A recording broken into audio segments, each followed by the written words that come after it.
স্যারকে অনুরোধ করছি তিনি ক্লাসটা শুরু করার জন্য। ধন্যবাদ সকলকে।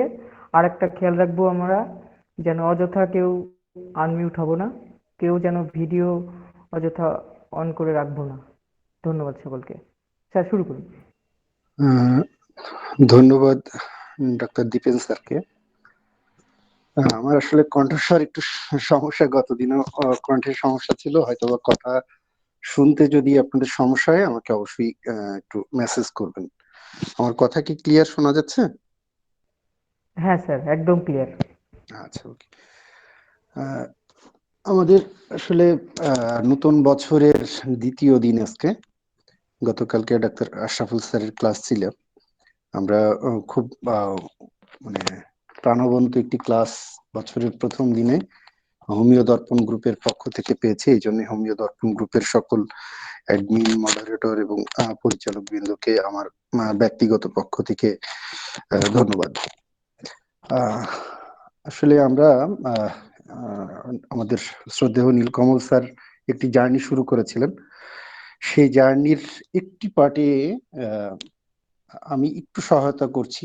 এই কারণেই, যেহেতু স্যার ম্যানার্কি টু মেনোপজ যে জার্নি শুরু করেছিলেন, সেই জার্নি থেকে আমি অ্যানাটমিক্যাল অংশটুকু উল্লেখ করছি। স্যার ফিজিওলজি এবং প্যাথোলজি দুটি স্যার বর্ণনা করছেন।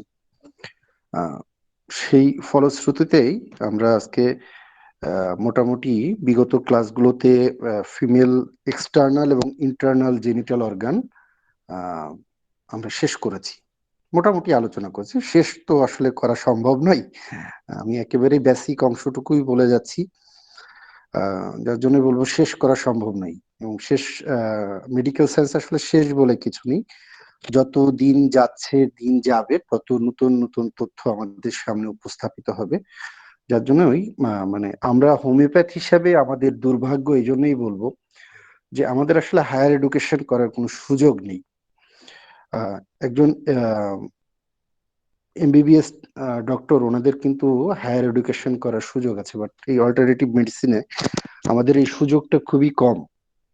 নেই এই কথা বলবো না, আছে, কিন্তু সেটি পাওয়ার মতো সৌভাগ্য হয়তো বা আমাদের অনেকের হয়ে ওঠে না। আহ, আমরা আজকে আসলে ক্লাসের শুরুতেই আমাদের এই গ্রুপের যে প্রধান, আমাদের শ্রদ্ধেয় অমরনাথ স্যার অসুস্থ। আমরা সকলেই স্যারের জন্য দোয়া করব। যে যার ধর্মে আছি সেই মোতাবেক স্যার যেন দ্রুত সুস্থ হয়ে ওঠেন।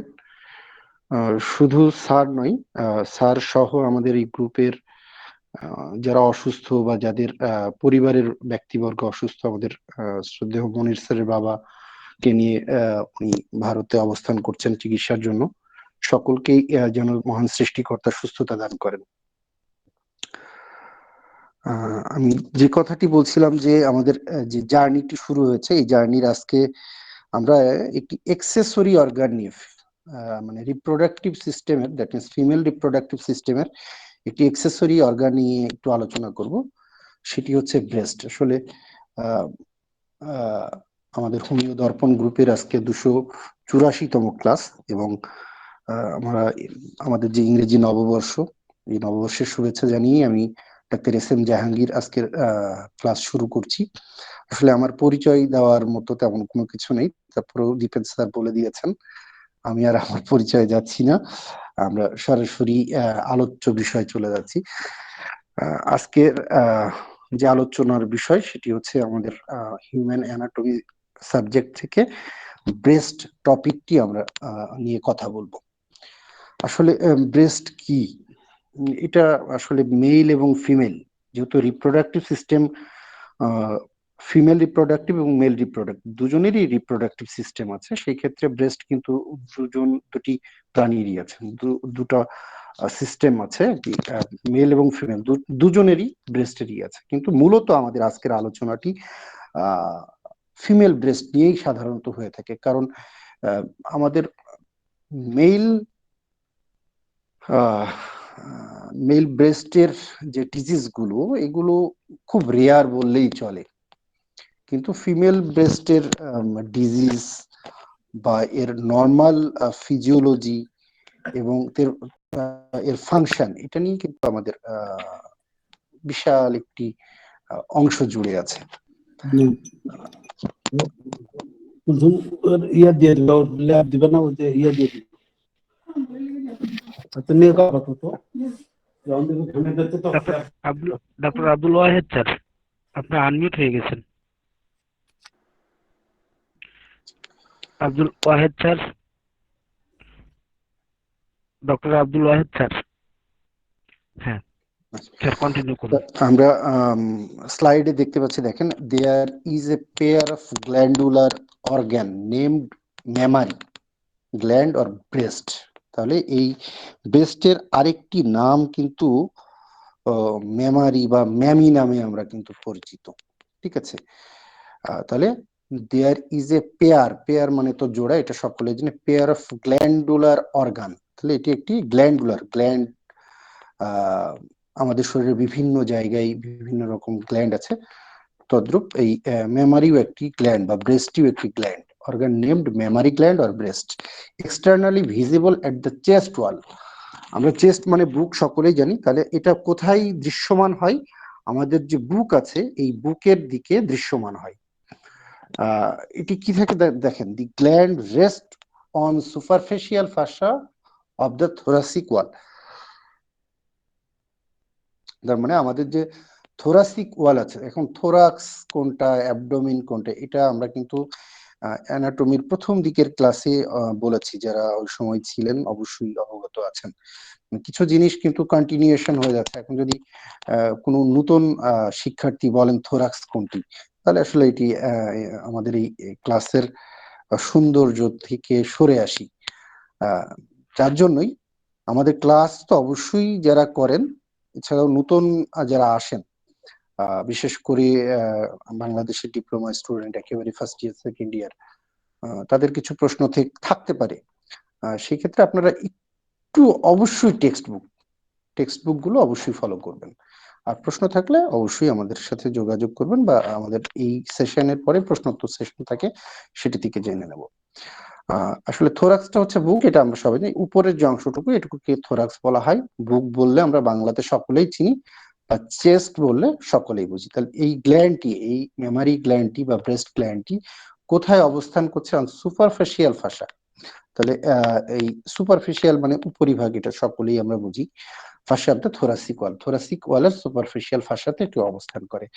Breast found in both male and female, যে কথাটি আমি প্রথমেই বলেছিলাম, ব্রেস্ট কিন্তু আমাদের পুরুষ মহিলা উভয়েরই আছে, বাট কিন্তু মেল ব্রেস্ট ইজ রুডিমেন্টারি। আমাদের একটু খেয়াল করি, আমরা এখানে ফিমেল এবং মেল সকলেই আছি। তাহলে আমাদের যে মেল ব্রেস্ট, এটির যে আকার ফিমেল ব্রেস্টের আকার কিন্তু এক নয়।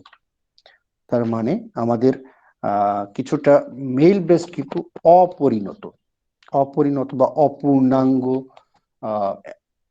Compare to female breast.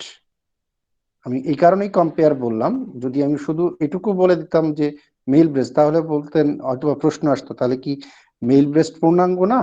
হ্যাঁ, তার আকার আকৃতি অনুসারে অবশ্যই পূর্ণাঙ্গ, বাট ফিমেল ব্রেস্টের যে আকার আকৃতি বা সেই তুলনায় আমাদের কিন্তু মেল ব্রেস্টের এটি কিন্তু মানে কিছুটা অপূর্ণাঙ্গ বলি বা অপরিণতি বলি, যেটাই বলি সেটি আসে। এই জন্যই এই কথাটি উল্লেখ করা হয়েছে, but male breast is rudimentary. তাহলে ফিমেল ব্রেস্ট কিন্তু well developed, female breast are well developed after puberty.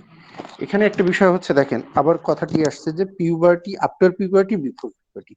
তাহলে পিউবার্টি কখন আসে? এটি কিন্তু আমাদের নীলকমল বর্মন স্যার, বললাম যে মেনার্কি টু মেনোপজ যে জার্নি, এই জার্নিতে স্যার বলে দিয়েছেন। আমাদের দেশের বর্তমানে বাংলাদেশ বা এই উপমহাদেশীয় পার্সপেক্টিভে এখন অনেক ক্ষেত্রেই 9 থেকে 11 বছর, বা কোনো কোনো ক্ষেত্রে 12, কিছু ক্ষেত্রে 14 বছর, আগে যেটা 12 থেকে 14 ছিল, এটি কিন্তু আমাদের এই ইনভায়রনমেন্টে কিছুটা এগিয়ে এসেছে। আমরা অনেক ক্ষেত্রে 9 বছরের বাচ্চাই বলবো, আমরা কিন্তু তার মাসিক শুরু হওয়াটা পাচ্ছি। মেনার্কি হচ্ছে পিউবার্টি, এই পিউবার্টি এজ বা অ্যাডোলেসেন্ট এজ যেটি বলি আমরা, বিভিন্ন ভাষায় বলা যায়, বিভিন্ন শাব্দিক অর্থে বলা যায়। তাহলে এই ফিমেল ব্রেস্টটা আসলে ডেভেলপ করে, ধীরে ধীরে বৃদ্ধি পায়, ওয়েল ডেভেলপড হয় পিউবার্টির পরে থেকে।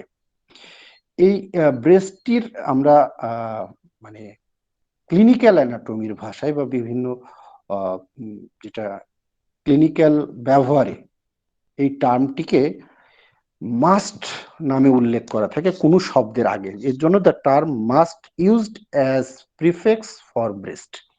কোন শব্দের আগে যদি এই মাস্ট কথাটি উল্লেখ থাকে, MAST, তাহলে আমরা এটিকে ব্রেস্ট নামেই বুঝবো। এর কারণ একটি শব্দ দেখেন, আমরা যাদের বিশেষ করে ব্রেস্টে ক্যান্সার, এটি খুব কমন, অনেকেরই পাওয়া যায়, এবং বিশ্বের অনেক বিখ্যাত তারকারাও মাস্টেকটমি করে ফেলেছেন। ঠিক আছে, মাস্টমি কথাটি পরে উল্লেখ থাকলে আমরা বুঝি সেটাকে কেটে ফেলে দেওয়া, সার্জারি করা। ঠিক আছে, তাহলে এই মাস্টেকটমি তার মানে ব্রেস্টটি কেটে ফেলে দিয়েছে, টমি মানে অপারেশন, তাহলে এই মাস্ট অর্থ আমরা বুঝি ব্রেস্ট। আমরা একটি ছবি দেখতে পাচ্ছি পাশে। আমরা যে কথাটি বলেছিলাম আগে, ঠিক একটু খেয়াল করে দেখেন আমাদের যে চেস্ট, আমি জাস্ট একটি সাইডের ছবি দিয়েছি, যে চেস্ট ওয়ালের সামনে, ইন ফ্রন্ট অফ চেস্ট ওয়াল, ঠিক আছে, আমরা কিন্তু ভিজিবল। তাহলে ফিমেল ব্রেস্ট, আমাদের মূল আলোচ্য বিষয়টি আজকে থাকছে ফিমেল ব্রেস্ট। তাহলে female breast is a modified sweat gland. এখন দেখেন এখানে দুটি, একটা হচ্ছে মডিফাইড, তাহলে এটি কিন্তু আসলে মডিফাই হয়, রূপান্তরিত হয়। ঠিক আছে, কারণ ওই যে বললাম একটি সময় কি ছিল, পিউবার্টির আগে একরকম ছিল, পিউবার্টির পরে আর এক রকম। আবার দেখেন ভারতের চ্যানেল আসতেছে খালি, তুমি তোমার মোবাইল, আমি যে জয়েন করলাম, আমি তো কোড নাম্বার পাচ্ছি না। তাহের উদ্দিন স্যার, তাহের উদ্দিন, তাহের। আপনি টেলিভিশনটা দেখবেন স্যার, ঠিক আছে, আপনি একটু লিভ নেন sir. Doctor Zakir Hossain sir. যে কারণে বলছিলাম মডিফাইড, এই কারণেই যে দেখেন পিউবার্টির আগে একটি অবস্থা ছিল, পিউবার্টির পরে একটি অবস্থা হয়, এবং এই মেয়েটি যখন বিবাহিত হয়, তার বাচ্চা জন্ম দেয়, দ্যাট মিনস ল্যাকটেশন পিরিয়ড, এই যে ধীরে ধীরে পরিবর্তিত একটি রূপান্তরিত অবস্থা তৈরি, এই জন্যই মডিফাইড করতে হবে। সুয়েট মানে সবাই জানি ঘাম, তার মানে আমাদের যে ঘাম বের হয়, সোয়েট গ্ল্যান্ড আছে, মানে আমাদের যে লোমকূপ, ঠিক আছে, হুইচ সিক্রেট মিল্ক, কিন্তু এখান থেকে আসলে এই সোয়েট গ্ল্যান্ড বলা হচ্ছে, এখানে কিন্তু আমাদের ঘাম আসছে না, ঘাম না এসে যেটা আসে সেটা হচ্ছে মিল্ক বা দুধ যেটা। তাহলে এই জন্যই বলা হচ্ছে modified sweat gland which secret milk. It is an accessory organ of female reproductive system. আমি প্রথমে একটি কথা বলেছিলাম যে আমরা female genital organ external internal পড়েছি, এখন যেটি যে অঙ্গটি নিয়ে কথা বলছে এটি হচ্ছে একটি অ্যাক্সেসরিজ অর্গান।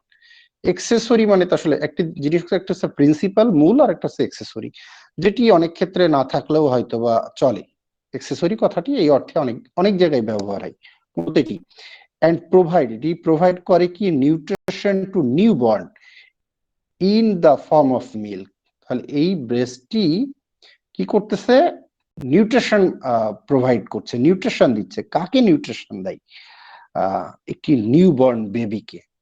ওই মায়ের সন্তান যে হচ্ছে, তার নিউট্রিশনের জন্য যে দুধ দরকার, সেই দুধটি কিন্তু এই ব্রেস্ট বা মেমারি গ্ল্যান্ড থেকে উৎপন্ন হচ্ছে। এটি আসলে মহান সৃষ্টিকর্তার একটি অমূল্য সৃষ্টির রহস্য। এবং আমরা ছবিটি একটু খেয়াল করি, ছবিতে দেখেন একটি ব্রেস্টের ছবি দেওয়া আছে, বিশেষ করে আমরা যে পেক্টোরাল মাসল বলা হয়, হ্যাঁ, পেক্টোরাল মেজর বা মাইনর মাসল আছে, এই মাসেলের উপরেই ব্রেস্ট ওয়ালটি দেখেন, খেয়াল করলে ছবিটি যদি একটু আমরা খুব খেয়াল করি তাহলে বুঝতে পারবো। আসলে এই ব্রেস্টটি কোথায় লোকেশন থাকে, আমরা কিন্তু আসলে প্রথমেই বলে দিয়েছিলাম, আমাদের ইন ফ্রন্ট অফ চেস্ট, মানে পেক্টোরাল মাসল বা পেক্টোরাল ফোসা যাই বলি। তাহলে each breast is located at each side, মানে একটি ব্রেস্ট একটি সাইডে, দুটি, যেহেতু মানুষের দুটি ব্রেস্ট থাকতে আমরা প্রথমেই বলেছিলাম there is a pair of glandular organ.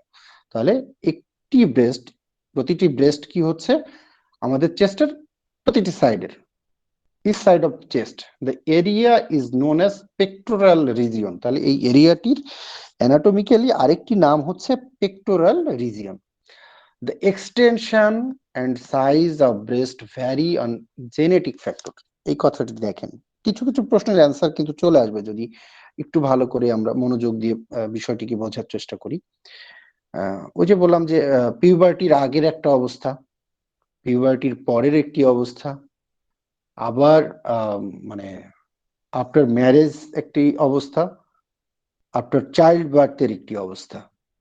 ঠিক এই যে বয়সের ধীরে ধীরে বিষয়গুলো, তার মানে জেনেটিক ফ্যাক্টর গুলো, একটি মানুষের জেনেটিক ফ্যাক্টর, তার এজ এবং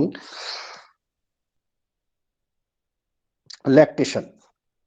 ল্যাকটেশন মানে সকলেই আমরা জানি যে দুধ দেওয়া, বাচ্চাকে দুধ দেওয়া। আচ্ছা, এগুলোর উপরে কিন্তু ভ্যারি করে আমাদের এই ব্রেস্টের সাইজ এবং এক্সটেনশন। এক্সটেনশন মানে প্রসারিত হওয়া, কত দূর সে প্রসারিত হচ্ছে।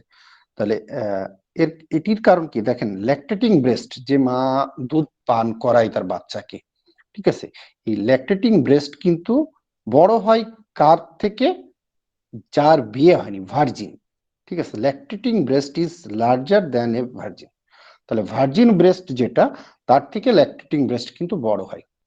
এটি ভার্টিক্যালি এক্সটেন্ড করে কতদূর, আমরা একটু খেয়াল করব পরের ছবিটি, আমরা ছবিটি খেয়াল করে তারপরে দেখুন, আমার কার্সারটি খেয়াল করবেন।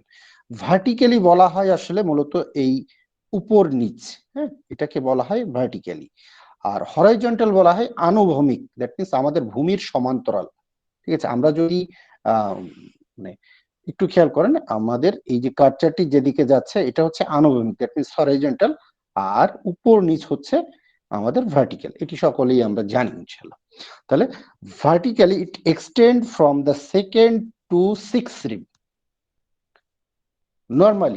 নর্মালি এটা কি হয়, সেকেন্ড রিব থেকে, আমাদের যে বুকের 12টি রিব আছে, আমরা এর আগে রিবের ক্লাস হয়েছিল, ঠিক আছে, এই 12টি রিব আছে, থোরাসিক রিব বলা হয়। এই থোরাসিক 12টা রিবের মধ্যে সেকেন্ড রিবের পর থেকে, from the second rib to the six rib পর্যন্ত ভার্টিক্যালি এক্সটেন্ড করে। আর হরাইজন্টালি এক্সটেন্ড করে কতদূর, আমাদের বুকের মাঝখানের একটি বোনস আছে যেটির নাম হচ্ছে স্টার্নাম। ঠিক আছে, ল্যাটারাল বর্ডার, এই স্টার্নামের ল্যাটারাল, আমরা দেখেন টার্মগুলো, এই টার্মিনোলজি কিন্তু আমরা একেবারে অ্যানাটমির বেসিক প্রথম ক্লাসেই বলেছিলাম। তাহলে টার্মগুলো অবশ্যই সকলের মনে থাকতে হবে, মনে রাখতে হবে, বিশেষ করে মেডিকেল সায়েন্সের বেসিক সাবজেক্ট গুলো পড়ার জন্য। ল্যাটারাল বর্ডার মানে কি, ল্যাটারাল মানে পার্শ্ববর্তী, মিডিয়াল মানে মাঝ বরাবর। তাহলে হরিজন্টালি এটা কি হচ্ছে, it extend from the lateral border of the sternum, স্টার্নামের ল্যাটারাল বর্ডার থেকে কত দূর যায়, to the mid axillary line. Axilla মানে বগল, এটা আমরা সকলে এখন মিড অ্যাক্সিলারি লাইন, একটু খেয়াল করেন যে আমরা যদি বগলটি উঁচু করি, তাহলে ওর মাঝ বরাবর, বগলের মাঝ বরাবর যদি একটি রেখা টানা হয়, এটি হচ্ছে মিড অ্যাক্সিলারি লাইন।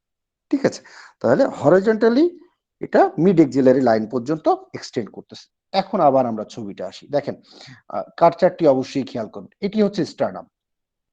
স্টার্নামের পাশে যে রিব দেখতেছেন, তাহলে আমাদের এই যে এটা ফার্স্ট রিব, এটা আমার কার্সারটি একটু খেয়াল রাখবেন, এটা হচ্ছে সেকেন্ড রিব। তাহলে এখান থেকে কিন্তু শুরু হয়েছে ব্রেস্টটি। ঠিক আছে, দেখেন কাট সেকশন করা আছে, তাহলে second, third, fourth, fifth, six, তাহলে ভার্টিক্যালি কত দূর আসছে, সেকেন্ড রিব থেকে সিক্স রিব পর্যন্ত। আর আমরা হরাইজন্টালি কি বলেছিলাম, ল্যাটারাল বর্ডার, দ্যাট মিন্স এই যে এটা হচ্ছে স্টার্নাম, এই স্টার্নামের এই মাঝ বরাবর হচ্ছে মিডিয়াল, আর এর পাশে হচ্ছে ল্যাটারাল, এই মাঝ থেকে পাশের দিকে, ল্যাটারাল বর্ডার থেকে মিড এক্সিলা, এটা হচ্ছে এক্সিলা, এই এক্সিলার মাঝ বরাবর, এটা হচ্ছে আমাদের ব্রেস্টের এক্সটেনশন। আচ্ছা, এখন আমরা এক্সটার্নাল ফিচারে কি বলবো। এক্সটার্নাল ফিচারে একটু আমরা খেয়াল করি, আসলে ব্রেস্টের দিকে আমরা একটু ছবিটাতে আসি, এই ছবিটাতে দেখে একটু খেয়াল করি। আমরা ওই যে কথাটি বললাম মিড এক্সিলারি লাইন, এই দেখেন আমার কার্সারটি খেয়াল করেন, এটা এক্সিলা, এখান থেকে যে বরাবর একটা লাইন টানা হয় এটা হচ্ছে মিড এক্সিলারি লাইন। তাহলে এই পর্যন্ত ব্রেস্টটি আসে। আচ্ছা, এখন আমরা আসবো এক্সটার্নাল ফিচার। এক্সটার্নাল ফিচার বলতে কি আসলে বাইরের যে আকৃতি। আসলে এখানে আমি তো প্রথমেই বলেছি আমাদের যারা এখানে ফিমেল পার্টিসিপেন্ট আছেন, ইভেন মেল পার্টিসিপেন্ট, সকলেই কিন্তু আসলে নিজের শরীর নিয়ে যেহেতু পড়ছি, আপনি একটু নিজেকে নিয়ে কল্পনা করেন। কল্পনা করলে কিন্তু আমরা আমাদের এই অ্যানাটমির পড়াটিকে খুব সুন্দরভাবে বুঝতে পারবো। তাহলে এক্সটার্নাল ফিচারে আমরা একটি ব্রেস্টের কয়েকটি জিনিস, প্রথম হচ্ছে আমরা নিপিল পাচ্ছি, এরিওলা পাচ্ছি, ব্রেস্টের বডি পাচ্ছি, টেইল পাচ্ছি। আমরা ছবিতে একটু খেয়াল করি, দেখেন এইটি ব্রেস্ট। এখন আপনার টেইল মানে তো লেজ, সবাই জানি। তাহলে একটি প্রশ্ন আসতে পারে, টেইল আবার ব্রেস্টের টেইল কোথায় পেলেন, লেজ কোথায় পেলেন? এই প্রশ্নটি কিন্তু আসে। যেমন স্পার্মের কিন্তু আমাদের স্পার্ম যদি আমরা দেখি, স্পার্মের মরফোলজিতে কিন্তু টেইল আছে, ব্যাঙাচির যেমন লেজ আছে এরকম। তাহলে ব্রেস্টের আসলে টেইল কোথায় পাবেন, এটি একটি প্রশ্ন থাকতে পারে। একটু খেয়াল করবেন, আসলে এই যে এটা হচ্ছে নিপিল, আমি একেবারে কার্চারের যে পয়েন্টটি ধরে আছি এটি নিপিল। আমরা এই সাইডে এটি আসলে এর পাশের ব্রেস্টে দেখেন নিপিল কথাটি লেখাই আছে। এই নিপিলের পাশে একটি পিঙ্ক কালার, হ্যাঁ, একটি অংশ থাকে পিঙ্ক ডার্ক, এটিকে বলা হয় এরিওলা, একটা সার্কুলার ডার্ক থাকে। আর এর পরের টুকু হচ্ছে বডি। এর পরে দেখেন একটু লেজের মতো ওই যে আমাদের এক্সিলার দিকে চলে গেছে, এটাই হচ্ছে টেইল।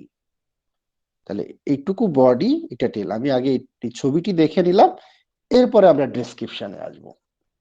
নিপিল কি হচ্ছে ছবিটিকে মাথায় রাখেন, মনে রাখেন এবং ডেসক্রিপশনটি পড়েন বা শুনেন। তাহলে ইট is A conical or cylindrical projection. Conical আসলে কণিকা আকৃতি, যেটা আমাদের কনিক্যাল ফ্ল্যাক্স, অবশ্যই যারা কেমিস্ট্রি ল্যাবে কাজ করেছি আমরা, যারা বিশেষ করে সায়েন্স ব্যাকগ্রাউন্ডের, তারা সকলেই জানি। তাহলে মানে যদি আমরা সহজে ধরি ত্রিভুজ আকৃতির ধরতে পারেন, তাহলে conical or cylindrical projection located at the center of breast at the level of fourth intercostal space, ব্র্যাকেটে লাইং পজিশন। তার মানে কি, কেউ যদি শুয়ে থাকে, একটি মেয়ে শুয়ে থাকলে তার ব্রেস্টের নিপিলটি আমাদের যে ফোর্থ ইন্টারকোস্টাল স্পেস থাকবে, সেই ফোর্থ তার মানে কি, আমরা ব্রেস্ট শুরু হচ্ছে, দেখেন আমি আগের ছবিতে চলে এসেছি, এটা হচ্ছে সেকেন্ড, এটা first intercostal space, second intercostal, third intercostal, এই যে ফোর্থ ইন্টারকোস্টাল দিয়ে সোজা চলে যান, এই দেখেন নিপিল পাচ্ছেন। আমার কার্চারটি যদি খেয়াল করেন, ফোর্থ ইন্টারকোস্টাল, ইন্টার মানে মাঝখানে, কোস্টাল দ্যাট মিনস এই দুটি আমাদের যে রিব আছে, এই রিবের মাঝখানের স্পেসকে বলা হয় ইন্টারকোস্টাল স্পেস। তাহলে নিপিলটি আমরা পাবো ফোর্থ ইন্টারকোস্টাল স্পেসে। দেখেন এগুলোর ইম্পর্টেন্স আছে, ক্লিনিক্যাল ইম্পর্টেন্স আছে। আমরা আসলে যদিও আমাদের মানে ক্লিনিক্যাল অ্যানাটমিও একটি ভাগ আছে, ক্লিনিক্যাল অ্যানাটমি আমরা কম পড়ি বা কম বুঝিও।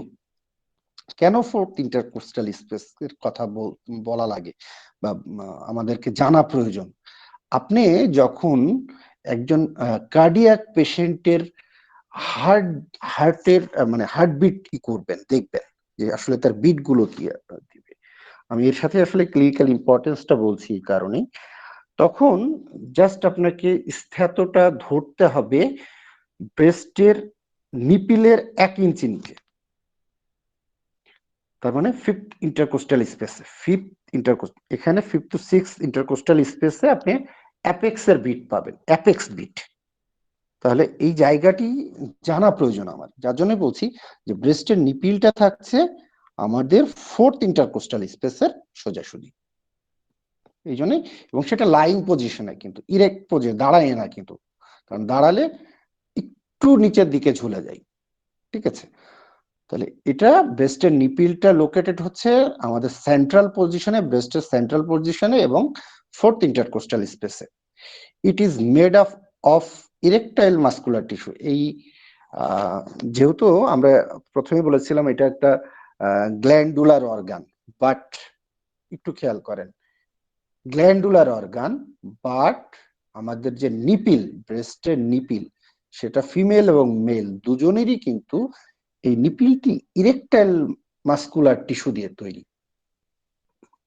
এখন এখানে একটু একটা ডিজিজের চিন্তা করি, আমাদের যে সেক্সুয়াল প্র্যাকটিস বা সেক্সুয়াল এডুকেশন, এটির কথা যদি আমরা একটু চিন্তা করি, তাহলে এই ইরেকটাইল মাসেল গুলোর কিন্তু একটা গুরুত্ব আছে। কেন গুরুত্ব আছে? আপনি বিয়ে করেছেন, দ্যাট মিনস অবশ্যই বিয়ে করলে তারা সেক্সুয়াল ইন্টারকোর্সে যাবে। আমি কিছু কিছু ক্লিনিক্যাল ইম্পর্টেন্স বলে দিচ্ছি। এখন যখন তারা ইন্টারকোর্সে যাবে, তাহলে একজন নারীকে বা একজন মেয়েকে বা তার ওয়াইফকে বা তার কাপলকে, যেটাই বলি না আমরা, তাকে সেক্সুয়াল অ্যারাউজ করতে হবে।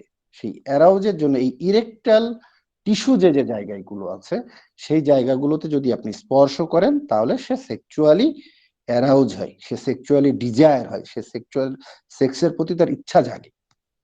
তাহলে একটু খেয়াল করুন, এই যে আপনি একটা পেশেন্টকে জাস্ট কাউন্সিলিং করা, এই কাউন্সিলিং করার জন্য কিন্তু এটি জানতে হবে। এই জন্য আমি এই কথাটুকু বললাম। আচ্ছা, যদিও অনেকের কাছে এই কথাটি মানে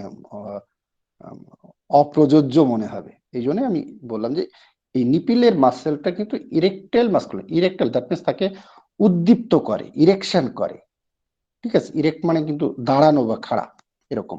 তাহলে নিপিলে দেখেন, nipple contains 15 to 20 opening for the milk secretion. আমাদের এই নিপিলে 15 থেকে 20টি ওপেনিং থাকে একটি নিপিলে, ঠিক আছে? যেখান থেকে আসলে মিল্ক বা দুধ সিক্রেশন হয়, ঠিক আছে? এর পরের অংশটুকু আসে এরিওলা। আমরা সরি,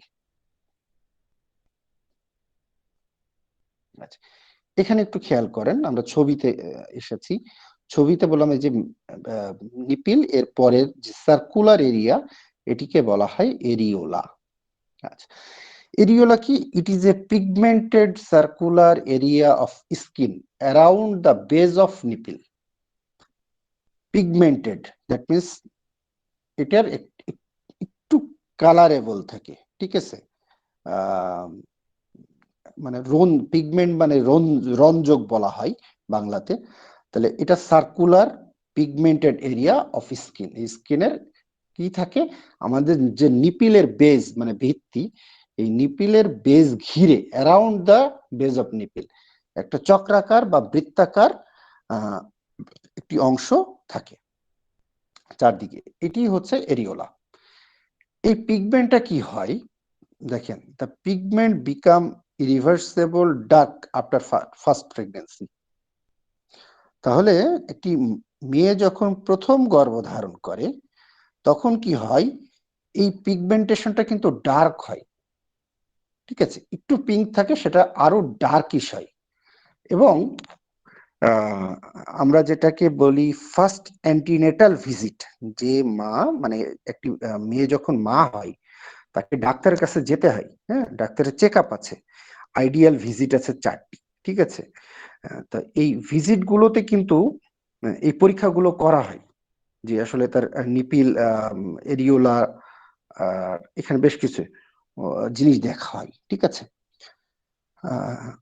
যেগুলো আসলে ফিজিক্যাল একদম, যদিও আমাদের দেশে এগুলো খুবই কম হয়, কিন্তু আসলে পড়তে যে বিশেষ করে কমিউনিটি মেডিসিন সাবজেক্টের যে অ্যান্টিনেটাল কেয়ারের মধ্যে বা অ্যান্টিনেটাল ভিজিট যাই বলি আমরা, এটা এগুলোতে কিন্তু এই বিষয়গুলো আছে।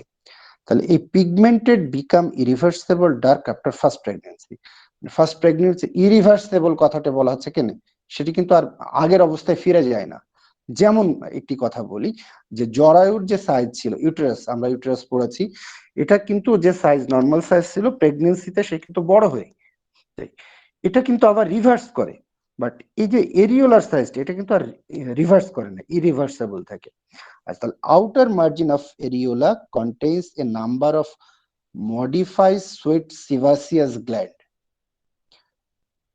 তাহলে দেখবেন যে আউটার মার্জিনে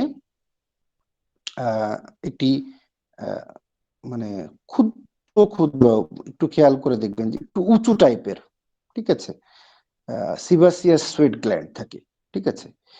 এটির নাম হচ্ছে মন্টেগুমেন্টারি টিউবারকাল।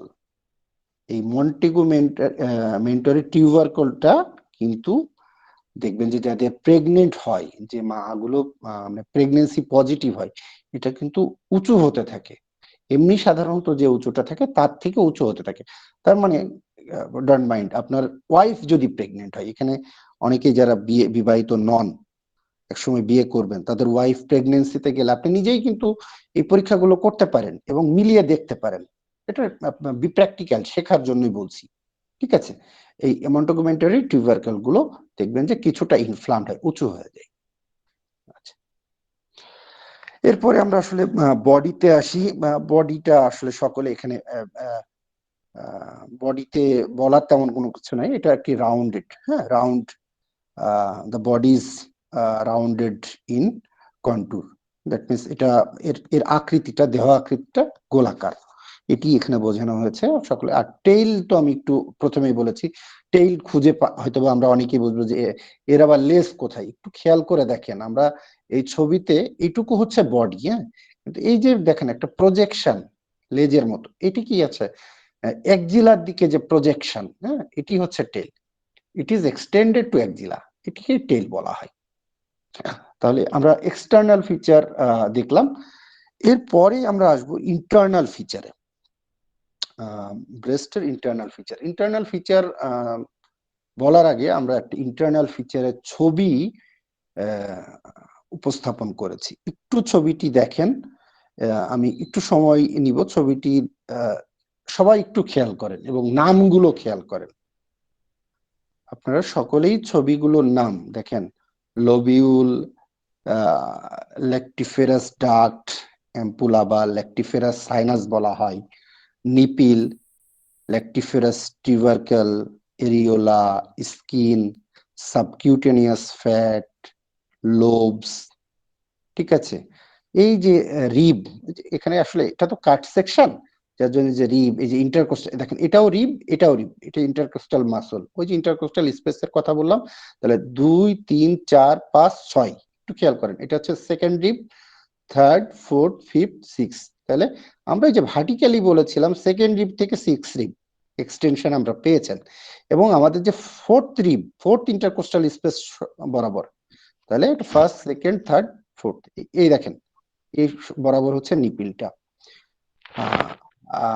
ফাইব্রাস সেপ্টা একটু খেয়াল করেন, পেক্টোরাল মাসল এটা। তাহলে এই নামগুলো একটু খেয়াল করলে আমরা পরবর্তী স্লাইডে যখন বলবো তখন এটির সাথে একটু মেলানোর চেষ্টা করব, তাহলে বুঝতে পারবো ইনশাআল্লাহ। তাহলে internally breast contains of glandular tissue. Glandular tissue আসলে যেহেতু আমাদের গ্ল্যান্ডুলার অর্গান, যার জন্যই আমরা এটিকে বলছি গ্ল্যান্ডুলার টিস্যু দিয়ে গঠিত, ঠিক আছে। Internally glandular tissue are tubulo alveolar type. এই গ্ল্যান্ডুলার টিস্যুটি কোন টাইপের? টিউবুলো অ্যালভিওলার টাইপ। এখন এগুলোর বিস্তারিত আসলে বলতে গেলে অনেক সময়ের প্রয়োজন, যার জন্য আমরা একটু স্কিপ করে যাচ্ছি, কারণ এগুলো বেসিক অ্যানাটমির, গ্রস অ্যানাটমির বিষয়। সেল, টিস্যু, ঠিক আছে, টিস্যু টাইপস গুলো, এগুলো বেসিক সাবজেক্ট, একেবারে বেসিক পড়াশোনা।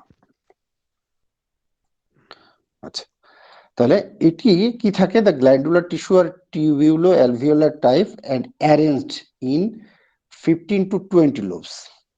তাহলে এই টিউবুলো অ্যালভিওলার ধরনের যে গ্ল্যান্ডুলার টিস্যু, এটি কি থাকে? 15 থেকে 20টি লোবে সজ্জিত থাকে। আমরা একটু খেয়াল করে দেখব, দেখেন এই যে লোব, একটু খেয়াল করেন, লোবিউল, ঠিক আছে, এগুলো হচ্ছে লোব। তাহলে 15 থেকে 20টি লোবে বিভক্ত থাকে এইগুলো।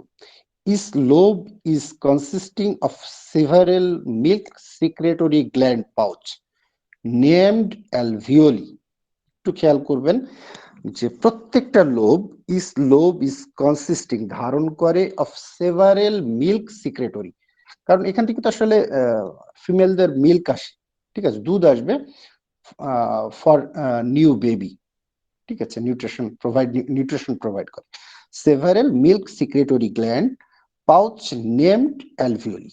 তাহলে এই যে দুধ নিঃসরণকারী যে গ্রন্থি, এই যে পাউচ মানে গুচ্ছ, এই গুচ্ছগুলোর, এই সিক্রেটরি গ্ল্যান্ডের বা গুচ্ছগুলোর নামটাই হচ্ছে অ্যালভিওলি। আর এই অ্যালভিওলিটা কি থাকে দেখেন, alveoli are lined with secretory cell and supported by myoepithelial cell. তাহলে সিক্রেটরি সেল থাকে এবং এটির সাপোর্টে কি থাকে, একে সহায়তা করতেছে কি myoepithelial cell. Secretion of alveoli drained in the terminal part, একটু খেয়াল করেন, সিক্রেশন অফ অ্যালভিওলি তার মানে ওই অ্যালভিওলি থেকে যে সিক্রেশনটা হচ্ছে এটা ড্রেন হচ্ছে কোথায়, যাচ্ছে কোথায়, into terminal part of, terminal বলতে শেষ প্রান্ত, প্রান্তের দিকের, অফ ল্যাক্টিফেরাস ডাক্ট। তাহলে অ্যালভিওলি থেকে যেটি সিক্রেশন হচ্ছে সেটি ল্যাক্টিফেরাস ডাক্টের দিকে যাচ্ছে। তারপরে কি হচ্ছে দেখেন, ল্যাক্টিফেরাস ডাক্ট, দেন ল্যাক্টিফেরাস ডাক্টে কি হচ্ছে, একটা লোবে, ওয়ান ফর ইচ লোব, প্রত্যেকটা লোবে, একটি লোবে একটি ল্যাক্টিফেরাস ডাক্ট থাকে, ঠিক আছে, একটি লোবে একটি ল্যাক্টিফেরাস ডাক্ট থাকতেছে, ওয়ান ফর ইচ লোব। আচ্ছা, নিয়ার অ্যালভিওলা ল্যাক্টিফেরাস ডাক্ট বিকাম ডাইলেটেড। তো এই অ্যারিওলার কাছে, নিয়ার অ্যারিওলা, ওই যে সার্কুলার যে এরিয়াটা আমাদের নিপিলের পরের যে এই অ্যারিওলাতে, নিয়ার অ্যারিওলার কাছে কি হচ্ছে, এই ল্যাক্টিফেরাস ডাক্ট কি করছে, ডাইলেট হচ্ছে, become dilated and forms lactiferous sinus. একটু খেয়াল করেন, এই যে লোব, এটা হচ্ছে লোব, এই লোব থেকে দেখেন ল্যাক্টিফেরাস ডাক্ট তৈরি হচ্ছে। আমরা ছবিতে একটু খেয়াল করি কাটছে, ল্যাক্টিফেরাস ডাক্ট এসে এখানে দেখেন মিলিত হচ্ছে, জাস্ট এই যে বললাম অ্যারিওলার কাছে, নিয়ার অ্যারিওলার কাছে কি তৈরি হচ্ছে, এটাকে অ্যাম্পুলা বলা হয় বা ল্যাক্টিফেরাস সাইনাসও বলা হয়, ঠিক আছে। তাহলে এই ল্যাক্টিফেরাস সাইনাস তৈরি হচ্ছে, ল্যাক্টিফেরাস ডাক্ট বিকাম ডাইলেটেড, ডাইলেট মানে সম্পূর্ণ প্রসারিত হচ্ছে, অ্যান্ড ফর্ম ল্যাক্টিফেরাস সাইনাস। এই ল্যাক্টিফেরাস সাইনাসে কি থাকে, which act as a milk reservoir, ওখানে মিল্কটা মানে দুধটা রিজার্ভ থাকে, এবং ফাইনালি সেটা সিক্রেশন হয়। Finally the lactiferous sinus open at nipple. খেয়াল করেন, এই যে ল্যাক্টিফেরাস সাইনাস ওপেন কি হচ্ছে, নিপিলে ওপেন হয়ে যাচ্ছে, এটা হচ্ছে নিপিল। ল্যাক্টিফেরাস টিউবারকালসের যে নিপিল হচ্ছে এই দেখেন অ্যারিওলা, ঠিক আছে, অ্যারিওলার কাছে নিপিলে। তাহলে আমরা ইনশাআল্লাহ এতটুকু বুঝতে পেরেছি, এটা হচ্ছে গ্ল্যান্ডুলার টিস্যু। এরপরে আছে ফাইবাস। এখানে আরেকটি বিষয় থাকে, আমি যেভাবে বলছি হয়তোবা আপনারা যে অ্যানাটমির যে বইগুলো পড়ে থাকেন, এখানে কিন্তু দুটি, একটা হচ্ছে মানে স্ট্রাকচারের দিকে যেটা থাকে স্কিন, প্যারেনকাইমা এবং স্ট্রোমা। হ্যাঁ, আসলে আমি ওইভাবে না বলে আমি একটু ভিন্নভাবে বোঝানোর চেষ্টা করেছি, কারণ সংক্ষিপ্তভাবে যদি আমরা মানে আমি বইয়ের যে অংশটুকুর কথা বলছি, মানে স্ট্রাকচার, আমি এই জন্যই এক্সটার্নাল এবং ইন্টারনাল স্ট্রাকচারটা আলাদা করে নিয়েছি। মানে প্যারেনকাইমা আমরা যে কথাটুকু বললাম, দ্যাট মিনস আমাদের যে গ্ল্যান্ডুলার টিস্যু, এটা হচ্ছে প্যারেনকাইমাল পার্টের অংশ। আর স্ট্রোমার পার্টের অংশ এটা হচ্ছে এই যে ফাইব্রাস টিস্যু এবং ইন্টারলবিউলার ফ্যাটি টিস্যু, এটা হচ্ছে স্ট্রোমার অংশ মধ্যে। দেখেন, the fibrous tissue supports the lobes and forms septa. একটু খেয়াল করেন, ফাইব্রাস টিস্যু, এই যে আমাদের দেখেন ফাইব্রাস সেপ্টা, সেপারেটিং লোবস, এই যে সেপ্টা মানে তোমরা সেপারেট করে, এই যে প্রত্যেকটা লোবকে, এটা একটা লোব, এটা একটি লোব, এই প্রত্যেকটা লোবকে এই যে সেপারেট করেছে, এইটা হচ্ছে ফাইব্রাস সেপ্টা, সেপারেট লোবস, প্রত্যেকটা লোবকে এই যে দেখেন আমার কাটচাটি যদি একটু খেয়াল করেন, তাহলে প্রত্যেকটা জায়গাকে সে সেপারেট করে দিয়েছে। তাহলে fibrous tissue supports the lobes, support মানে সকলেই মানে বুঝি, যে আসলে তাকে সহায়তা করা, বাংলায় যদি বলা হয় মানে ধারণ করা, সহায়তা করা, যেটি বলি, তাহলে এই ফাইব্রাস টিস্যু এবং সে ধারণ করে এবং কি করতেছে, ফর্ম সেপ্টা গঠন করতেছে, এই দেখেন ফাইব্রাস সেপ্টা গঠন করতেছে, করে কি করতেছে, the fibrous bands are known as suspensory ligament of copper. Suspensory ligament of copper এইটির আরেকটি নাম, এই ফাইব্রাস ব্যান্ড বা ফিতা যাই বলেন না কেন, এটি একটি নাম হচ্ছে লিগামেন্ট অফ কুপার নামে পরিচিত। এটিকে লিগামেন্ট অফ কুপার নামে, এটি একটি বিজ্ঞানীর নামে। আচ্ছা, আর ইন্টারলোবুলার ফ্যাটি টিস্যু কি? The fatty tissue makes the breast rounded in contour. Fatty tissue একটু খেয়াল করি, সরি, এই যে সাবকিউটিনিয়াস ফ্যাট একটু খেয়াল করেন, এই যে সাবকিউটিনিয়াস ফ্যাট, ঠিক আছে, মানে স্কিনের নিচে যে অংশটুকু থাকে। তাহলে the fatty tissue makes the breast rounded in contour, আমাদের যে ব্রেস্টের আকৃতি, গোলাকার আকৃতি তার ই করে, এবং এটির প্রিন্সিপাল ফ্যাটি টিস্যু হচ্ছে এডিপোসাইট। এটির প্রিন্সিপাল যে ফ্যাট সেল সেটি হচ্ছে adipocyte, is the principal fat cells. তাহলে এটুকু হচ্ছে আমাদের ইন্টারনাল স্ট্রাকচার। আশা করি, আমার মনে হয় আবার ছবিটি দেখেন এবং আমি ইন্টারনাল স্ট্রাকচারে যে কথাটি বললাম সেটি একটু মিলিয়ে দেখার চেষ্টা করবেন। আচ্ছা, আমরা মোটামুটি ব্রেস্টের ইন্টারনাল এবং এক্সটার্নাল স্ট্রাকচার আসলে বলা, যদিও আমি অ্যানাটমির ক্ষেত্রে আসলে আমাদের আর্টারি সাপ্লাই, ভেনাস ড্রেনেজ বা নার্ভ সাপ্লাই বলা উচিত, কিন্তু আসলে আমরা তো আসলে পরীক্ষা দিব না, আমরা জানার জন্য। তারপরেও কিছু কিছু ক্ষেত্রে, বড় ক্ষেত্রে আসলে বলা উচিত, কিন্তু এগুলো বলতে গেলে যেটি হয় সেটি ওই যে মানে বারবারই একটি কথায় চলে আসে যে বেসিক জায়গাগুলো যদি আমার না জানা থাকে তাহলে খুব কঠিন হয়ে যায়। এখানে একটি কথা একটু বলে নিতে চাই, সেটি হচ্ছে আমাদের এই ব্রেস্টের অ্যানাটমির জন্য যে ক্লিনিক্যাল, আমি বললাম যে ক্লিনিক্যাল ইম্পর্টেন্স কিন্তু খুব বেশি এই কারণেই ব্রেস্ট রিলেটেড কিছু ডিজিজ কিন্তু আমাদের হয়, সেই ডিজিজ গুলোর জন্য আমাদের এই ব্রেস্টটিকে জানা দরকার, এক নাম্বার। দ্বিতীয় কথা হচ্ছে যে আমাদের যে নর্মাল ফেনোমেনা, আপনার একটি বাচ্চাকে ব্রেস্ট ফিডিং করাতে হবে, এবং সেই ব্রেস্ট ফিডিং করানোর জন্য এই ব্রেস্টটি সম্পর্কেও অ্যাজ এ ফিজিশিয়ান হিসেবে, অ্যাজ এ ফাদার হিসেবেও, আমি এই কারণেই ফাদার বললাম যে আপনি অবশ্যই একদিন বাবা হবেন, যদি সৃষ্টিকর্তা কপালে লিখে থাকে, তাহলে সেটিও কিন্তু আপনার জানা প্রয়োজন। অনেক বাচ্চা দুধ পায় না, প্রপার ব্রেস্ট ফিডিং প্র্যাকটিস বলা হয়, এটি অনেকেই জানি না আমরা। তাহলে আপনি একজন হোমিওপ্যাথ ডাক্তার, আপনার ওয়াইফের বাচ্চা হয়েছে, সেই বাচ্চাটা দুধ টেনে খেতে পাচ্ছে না, তাহলে আপনি যদি প্রপার ফিডিং প্র্যাকটিসটা তাকে, আপনার ওয়াইফকে বলে দিতে পারেন, বুঝিয়ে দিতে পারেন, তাহলে কিন্তু আপনার বাচ্চাটি ঠিকই দুধ পাবে।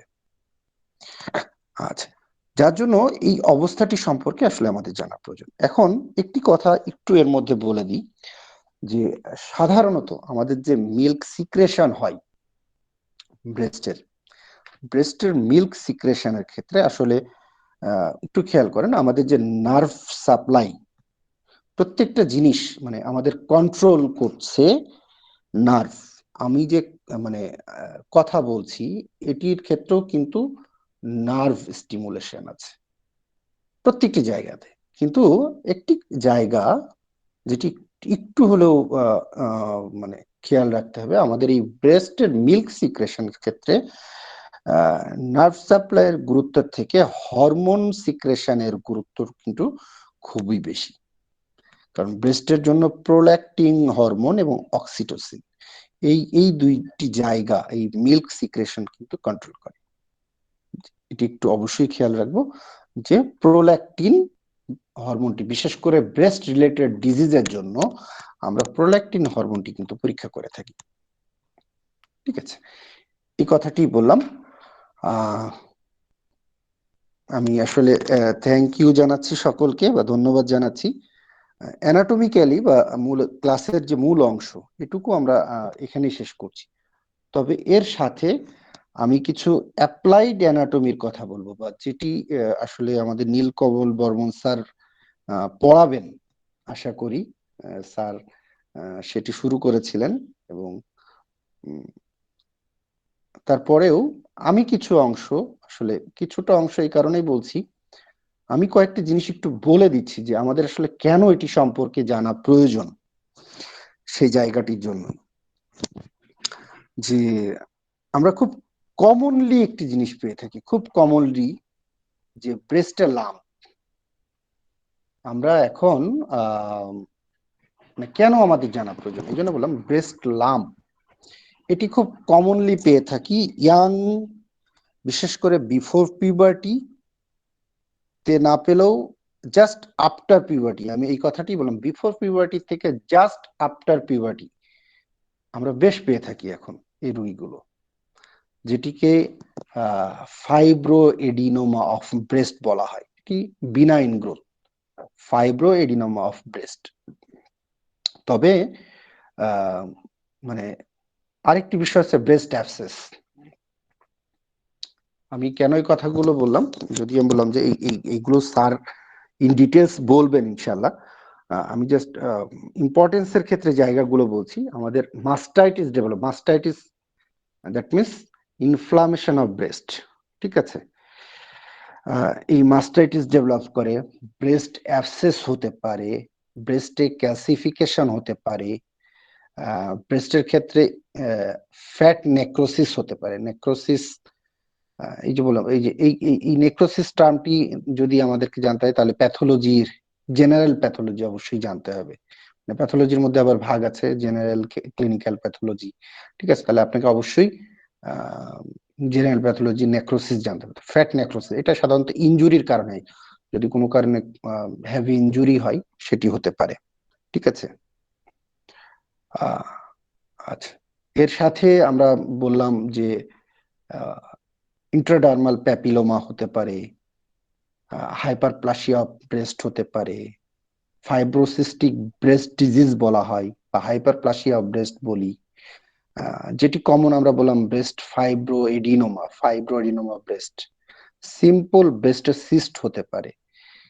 এর সাথে যেটি হয় সেটি হচ্ছে আমাদের ব্রেস্ট ক্যান্সার, ঠিক আছে। এই ক্যান্সারের ক্ষেত্রে কিছুটা বিষয় থাকে, একটি হচ্ছে ম্যালিগনেন্ট ক্যান্সার, একটা হচ্ছে নন ম্যালিগনেন্ট ক্যান্সার। হ্যাঁ, এখানে আরেকটি বিষয় আপনাকে খেয়াল রাখতে হবে, দেখবেন যে ডাকটাল কার্সিনোমা আর একটা হচ্ছে লোবিউলার কার্সিনোমা। আমাদের কিন্তু দুটি, যেহেতু ওখানে ডাক্ট আছে আবার লোব আছে, এই জন্য ডাকটাল কার্সিনোমা বা লোবুলার কার্সিনোমা, এই যে ডিজিজ গুলো, এগুলো কিন্তু আমাদের ব্রেস্ট রিলেটেড ডিজিজ। এবং আরেকটি জায়গা যেটাকে আমরা বলি গাইনোকোমাস্টেশিয়া, এটি আসলে ছেলেদের মেল ব্রেস্টের ক্ষেত্রে দেখেন। গাইনোকোমাস্টেশিয়া কেন বললাম, এটি কিন্তু ফিমেল ডিসঅর্ডার না, মেল ডিসঅর্ডার। গাইনোকোমাস্টেশিয়া হচ্ছে over development of male breast, ঠিক আছে। একটা মেইলের বা পুরুষ মানুষের যেরকম থাকা উচিত সেটি না থেকে এটি কিছুটা বৃদ্ধি থাকে, ওভার গ্রোথ থাকে, ওভার ডেভেলপমেন্ট থাকে, এটিকেই বলা হচ্ছে গাইনোকোমাস্টেশিয়া, ঠিক আছে। এটি মেলদের ক্ষেত্রে হয়। আর এই যে বললাম ক্যান্সারের কথা, কার্সিনোমা, কার্সিনোমাটা পুরুষদের খুব রেয়ার, খুবই রেয়ার। আমি আমার চেম্বার যখন শুরু করি তখন একটি পুরুষের এই কার্সিনোমা ব্রেস্ট পেয়েছিলাম, একেবারেই প্রাথমিক স্টেজে। যখন এটা দেখি তখন আমার কাছে মনে হয়েছিল, তখন আমি আসলে একেবারেই নতুন চিকিৎসক, সবেমাত্র চেম্বার শুরু করছি এলাকাতে। আমারই এক পরিচিত রুগীর মামা, তো উনি আসার পরে ওনার অবস্থা দেখে আমার কিছুটা সন্দেহ হয়, এবং আমি ওনাকে বলি যে আপনারা ঢাকাতে যান, অন্তত এফএনএসি টেস্টটা মাস্ট করে নিয়ে আসেন, এবং কিছু পরীক্ষার কথা বলি। আমি সেই সুবাদে বলি যে আপনারা একেবারেই ঢাকাতে যে ভালো একজন ডাক্তার দেখান, দেখিয়ে পরে ওনারা টেস্ট গুলো দেখিয়েছিল আমাকে, এবং ওনারা অপারেশনও করে এসেছিল ঢাকাতে। যাই হোক, বাংলাদেশের চিকিৎসা ব্যবস্থার ক্ষেত্রে তো ডাক্তারের কাছে গেলে ট্রিটমেন্ট কনফার্মেশন করে ফেলে। অপারেশন করে ওনার বায়োপসি রিপোর্টে কার্সিনোমা পাওয়া যায় এবং সেটা গ্রেড 1-এ ছিল। ফলশ্রুতিতে আমি ওনাকে একটু বলি যে কিছু মনে না করলে ইন্ডিয়াতে একটু যান, যে ক্যান্সার হসপিটালে আপনারা ট্রিটমেন্ট করেন। উনি এখন আল্লাহর রহমতে অনেকটা সুস্থ আছে এবং ভালো আছে, এখন স্বাভাবিক লাইফ লিড করছেন। এটি আসলে কিন্তু ফিমেল ব্রেস্ট কার্সিনোমা তো আমি ইন্টার্নি পিরিয়ড থেকেই দেখেছি। ইন্টার্নি পিরিয়ডে আমাদের হসপিটালে বেশ কিছু পেশেন্ট, মানে আমি ফিমেল ওয়ার্ডে থাকা অবস্থাতেই প্রায় তখন আমাদের এই কার্সিনোমার পেশেন্ট ছিল 6টি। তার মধ্যে একটি পেশেন্ট আমার নিজস্ব এলাকার পেশেন্ট। আমি ব্রেস্টটিকে যখন দেখি, মানে যেটাকে বললাম যে ওই যে কোনিয়ামের পেশেন্টের যেরকম হার্ড বা ক্যালকেরিয়া ফ্লোরে যেরকম হার্ডনেস, এরকম হার্ডনেস ছবি, আসলে তখন তো এরকম মোবাইল ছিল না, ছবি তুলে রাখার সুযোগও ছিল না। তা দেখেছি একেবারে পুরো ক্ষত, যেটা আসলে বাঁচার কথা না। ওনারা দ্যাট মিন্স আপনার রেডিওথেরাপিও দিয়ে শেষ করেছেন। কিন্তু এইসব পেশেন্ট গুলোকে যদি ফার্স্টেই মানে টোটাল মাস্টেকটমি করে ফেলানো যেত, তাহলে কিছুটা হলেও সে মনে হয় রিলিফ পেত। কেন রিলিফ পেত আমি এই কথাটি এই কারণেই বলবো, কারণ আমি তখন ঢাকাতে আমি একটি প্রতিষ্ঠানে চাকরি করতাম। তা আমার ফ্রেন্ডের মায়ের এরকম একটি সমস্যা, ওনারা ল্যাব এইডে দেখিয়েছিলেন। আমি চিকিৎসকের নাম বলবো না, কারণ ওনার আসলে উনি বাংলাদেশের অনেক বড় সার্জন। তো খালাম্মাকে দেখে ওনারা ডায়াগনোসিস করে জাস্ট যে লাম্প আছে, যেটাকে আমরা বলি লাম্পেক্টমি, মানে লাম্পটা কেটে ফেলে দিবে। বাট ওনার এফএনএসসি রিপোর্ট বলছে গ্রেড 3, ঠিক আছে, ডাক্টাল কার্সিনোমা গ্রেড 3। আমি আসলে ওনার অপারেশনের ডেটও দিয়ে দিয়েছিল। আমি স্যারের কাছে যে বললাম, স্যার এটা আপনি টোটাল মাস্টেকটমি করে দিলে কি ভালো হয় না? তো স্যার আমার পর একটু রেগে গিয়েছিলেন। আমি আসলে আমার পরিচয়টাও দিয়েছিলাম না। তা রেগে যে বললাম কেন? কারণ স্যার আসলে ওনার তো বাচ্চা কাচ্চা সবই হয়ে গেছে, আপনি টোটালটা ফেলে দিলেই আমার মনে হয় বেটার, কারণ ওনার তো এটা আসলে প্রয়োজন নেই এখন। তো যাই হোক, আমি যে কোনো ভাবেই অপারেশনটা একদিন ডিলে করিয়েছিলাম, 1 দিন বা 2 দিন ডিলে করিয়েছিলাম। আমি আমার ফ্রেন্ডকে বলেছিলাম তুই আরেকটু চিন্তা কর, বিভিন্ন জায়গায় খোঁজ খবর নিয়ে। কিন্তু আলটিমেটলি ওর বড় ভাই পরবর্তীতে আবার মানে বায়াসড হয়ে অপারেশনটি তারা করিয়ে ফেলে। করানোর পরে বায়োপসি রিপোর্ট যখন আসে, তখন তো ওই অ্যাজ ইউজুয়াল যে কথাটা ডাক্তাররা বলে থাকে, এবার আপনারা মানে ক্যান্সার স্পেশালিস্টের কাছে যান for radiotherapy or chemotherapy. Ultimately খালাম্মাকে তখন ওখানে রেডিওথেরাপি কেমোথেরাপি দেওয়ার পর উনি সুস্থ চলে এসেছেন বাড়িতে, ভালো। ঠিক 3 বছর মানে 2 বছর পরে আবার সমস্যা হলো, আবার ওনাকে ঢাকাতে না নিয়ে যে রাজশাহীতে নিয়ে গেল। ওখানে যে তখন রাজশাহীর ডাক্তাররা ওনার টোটাল মাস্টেকটমি করে দেন। এরপরে উনি আরো বছর 4 বেঁচে ছিলেন, ঠিক আছে। কিন্তু আলটিমেটলি ততক্ষণে কিন্তু তার টোটাল বডিতে এটা মেটাস্টেসিস যেটাকে বলি, মেটাস্টেসিস হয়ে গেছে। বাট ওই সময় কিন্তু মেটাস্টেসিস ছিল না। সেই সময় যদি মাস্টেকটমি করা যেত, হয়তোবা মানে হায়াতের বিষয়টা তো সৃষ্টিকর্তার উপরে নির্ভরশীল, কিন্তু তার লাইফটাকে লং করা যেত। যার জন্যই আমি একটি বিষয়, যে সব ক্ষেত্রে যে আপনাকে হোমিওপ্যাথি ওষুধ দিতে হবে, হোমিওপ্যাথি ট্রিটমেন্টই করতে হবে, আপনি একটি ভালো পরামর্শের জন্য দেন। হ্যাঁ, কিছু কিছু ক্ষেত্রে আমি বিশেষ করে ক্যান্সার রোগীদের ক্ষেত্রে একটি কথাই আমার ব্যক্তিগত ভাবে বলে থাকি, যে আপনারা ফ্যামিলিতে যে আগে চিন্তা করেন আপনি হোমিওপ্যাথি খাবেন কিনা। কারণ হোমিওপ্যাথি খেলেই যে আপনি সুস্থ হয়ে যাবেন, কারণ অ্যালোপ্যাথি খেলেও তো সে সুস্থ হয় না। তাদের যে ট্রিটমেন্ট, যে প্রসিডিউর, এক হচ্ছে অপারেশন, দেন কেমোথেরাপি, রেডিওথেরাপি, এই হচ্ছে তাদের ট্রিটমেন্ট, ঠিক আছে। এবং এটা তাদের উদ্দেশ্যটা হচ্ছে লাইফকে প্রলং করা। এখন কিছু কিছু জায়গা যেগুলো মেটাস্টেসিস হয়ে যায়, সেই জায়গাগুলোতে কিন্তু আসলে আর মানে রিভার্স করার কোনো চান্স থাকে না। তারা এই পেশেন্ট গুলো কিন্তু আলটিমেটলি মারা যায় এবং কষ্ট মারা যায়। এবং আপনারা কিছু কিছু রিপোর্টও দেখবেন, বিশেষ করে পত্রিকাতে কিছু আর্টিকেল বের হয় যে ক্যান্সার রোগীদের ক্ষেত্রে মৃত্যুর কারণ কিন্তু তার ওই কেমোথেরাপি বা রেডিওথেরাপি, ঠিক আছে? এগুলো যদি না দেওয়া যেত তাহলে সে কিন্তু আরেকটু হয়তো বা প্রলংড হতো। এরকম বেশ কিছু আর্টিকেল আমি পড়েছি, অথবা আপনারাও পাবেন, ঠিক আছে? যাই হোক, আমি এই পর্যন্তই শেষ করব। তবে এর ক্ষেত্রে, ব্রেস্টের ক্ষেত্রে কিছু টেস্ট এর কথা বলে নিই। প্রথম বিষয় হচ্ছে ফিজিক্যাল এক্সামিনেশন। ফিজিক্যাল এক্সামিনেশন এই কথা বললাম, একটা মেয়ে সে সেলফ ফিজিক্যাল এক্সামিনেশন বলা হয়, একটি আয়নার সামনে দাঁড়িয়ে কিন্তু তার ব্রেস্টটিকে সে পরীক্ষা করতে পারে। বিশেষ করে যাদের বয়স আমাদের দেশে 40-এর উপরে, এবং অনেক জায়গায় এটা ডাক্তাররা বলে দেয় 30-এর উপরে হলেই প্রত্যেক মেয়েই তার ব্রেস্টকে সেলফ এক্সামিনেশন করবেন। এবং এটা আমাদের যারা মা বোন বা আত্মীয় স্বজন আছে, আমরা যদি শিখিয়ে দিই, ইভেন আমাদের রুগীদেরকেও শিখিয়ে দিই, তারা কিন্তু এটি করতে পারে। এরপরে হচ্ছে আমাদের এই যে এক ধরনের বিশেষ এক্স-রে আছে, যেটাকে মেমোগ্রাফি বলা হয়। ব্রেস্ট আল্ট্রাসোনোগ্রাফি তো খুব কমনলি করা যায়।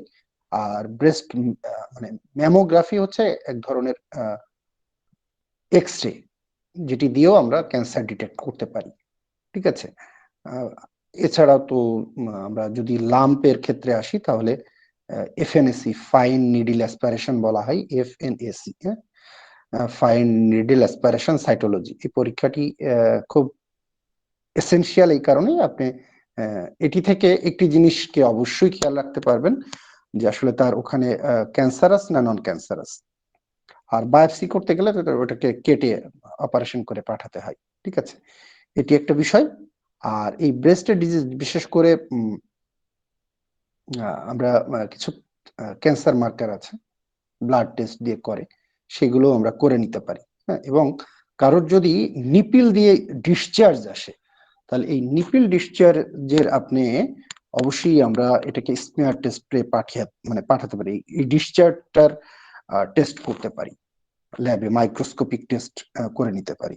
এই টেস্টগুলো আপনারা মানে সকলেই আমরা রোগীদেরকে অ্যাডভাইস হিসেবে বলতে পারি। আপনি একটা লাম্পের ট্রিটমেন্ট করছেন, হ্যাঁ, তবে এখানে আরেকটি বিষয় সবসময় আমার এক স্যার বলতেন, যদিও উনি হোমিওপ্যাথ না, উনি একজন মানে অ্যালোপ্যাথি চিকিৎসক। তো স্যার একটি কথা বলতেন যে, বাবা, ক্যান্সার হলে ওর মধ্যে বেশি খোঁচাখুচি করানোর জন্য তোমরা বলবা না। যদিও তোমরা হোমিওপ্যাথ ডাক্তার, তোমরা এটা তো করবাই না, তবে উনিও বলতেন যে এই খোঁচাখুচি না করানোই ভালো। কারণ ওটি যত খোঁচাবা তত ছড়ানোর চান্স থাকে বেশি। বাট অ্যালোপ্যাথিতে ওই পরীক্ষাগুলো করানো ছাড়া আর কোনো ওনাদের উপায় থাকে না, বিশেষ করে ডায়াগনোসিসের জন্য। ধন্যবাদ। আমার ক্লাস আমি এই পর্যন্তই শেষ করছি। যদি ক্লাসের মধ্যে কোনো ভুল ইনফরমেশন দিয়ে থাকি, অবশ্যই আমাকে ধরিয়ে দিবেন বা সেটিকে নিজেরাই সঠিক করে নিবেন, কারণ আমি নিজেও স্টুডেন্ট, আমি শিখছি। সেই ক্ষেত্রে আমার ভুল হলে অবশ্যই সংশোধন করাবেন, এবং সংশোধন করালে আমি খুশি হব। ধন্যবাদ সকলকে। আসসালামু আলাইকুম।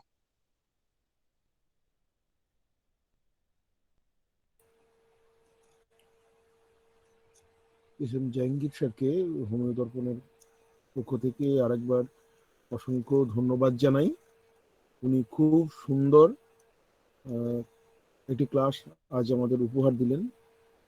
স্যারের অসাধারণ ক্লাস একটি পেলাম। স্যার যে বিষয়গুলো আমাদের খুব যত্ন সহকারে অত্যন্ত ভালোভাবে আমাদের আজকে দেখিয়েছেন, তো স্যারকে ধন্যবাদ ওই জন্য। এবং এরপর আমরা পরবর্তী পর্যায়ে যাব। তো পরবর্তী পর্যায়ে আমরা ডক্টর নীলকমল বর্মন স্যারকে একটু ডেকে নিচ্ছি। স্যার, আপনি যদি কিছু বলেন। হ্যাঁ, তো প্রথমেই আমাকে বাহ, কি যে বলবো, আমি আপ্লুত আপ্লুত আপ্লুত। আমি একটু আগে ইনবক্সে লিখেছি যে নিখুঁত পড়ানো, ধন্যবাদ। আর এস এম জাহান, যার সেটা সব থেকে শেষে বললেন কোনো ভুল না ভাই, এতটুকুনো ভুল কোথাও কোনো প্রশ্ন আমার নেই। আমি আশ্চর্য হয়ে গেলাম যে আপনি এই বয়সে এত সুন্দরভাবে পরিবেশন করেছেন। তার চেয়ে বড় ব্যাপার হচ্ছে আপনার ভাষার চয়ন, মার্জিত বলা, এবং প্রত্যেকটা জায়গা এত সুন্দরভাবে বলেছেন যে আমি কি বলছি, এটা আমি এই রেকর্ডিংটা আমি অনেককেই শোনানোর জন্য আমি মানে ব্যাকুল হয়ে থাকবো। এবং বেশ কিছু জায়গা আমি এটাকে কি বলবো যে এ করার জন্য, ডেমনস্ট্রেশন করার জন্য আমি চেষ্টা করব। আর আজকে আপনার পড়ানোটা এত ভালো হয়েছে এবং আপনি যে কতটা উপকার করলেন আমার, সেটা একমাত্র আমিই জানি। কারণ পরবর্তী ক্ষেত্রে যখন ব্রেস্টের ডিজিজ, ব্রেস্ট কার্সিনোমা বা মার্কার বা অন্যান্য ধরনের যত ধরনের অ্যাবনর্মালিটি গুলো হয়, তখন আমি প্রত্যেককেই বলবো, আমি যখন ব্রেস্টে পড়াবো এটা আপনারা লোড করে রেখে দিন, হ্যাঁ, যাতে আমার পড়ানোটা আপনাদের আরো বেশি ভাবে সুন্দর হয়। কারণ আমি কিন্তু এতটা নেমে এসে পড়াতে পারবো না। নেমে আসার মানে বলতে কি, এই বেসিক রুটে আমার পড়ানোটা হয়ে যায় ওই ধর তক্তা মার পেরেকের মতো। কিন্তু আপনি যেভাবে বলেছেন, সত্যি এর চেয়ে বেশি তারিফ করলে লোকে বলবে যে বোধহয় আপনার সাথে আমার বোধহয় অন্য কোনো সম্পর্ক আছে। হ্যাঁ, হয়তো আছে, নিশ্চয়ই আছে, কারণ আমরা একটা জায়গায় দাঁড়িয়ে নিখুঁত একটা আলোচনা পেলাম। আমি আমি মুগ্ধ হয়ে গেছি, আমার খুব ভালো লেগেছে স্যার। এইভাবে আপনি আরো কিছু বলুন আমাদেরকে, আমাদের ছাত্রদেরকে, আমাদের সবাইকে। ধন্যবাদ।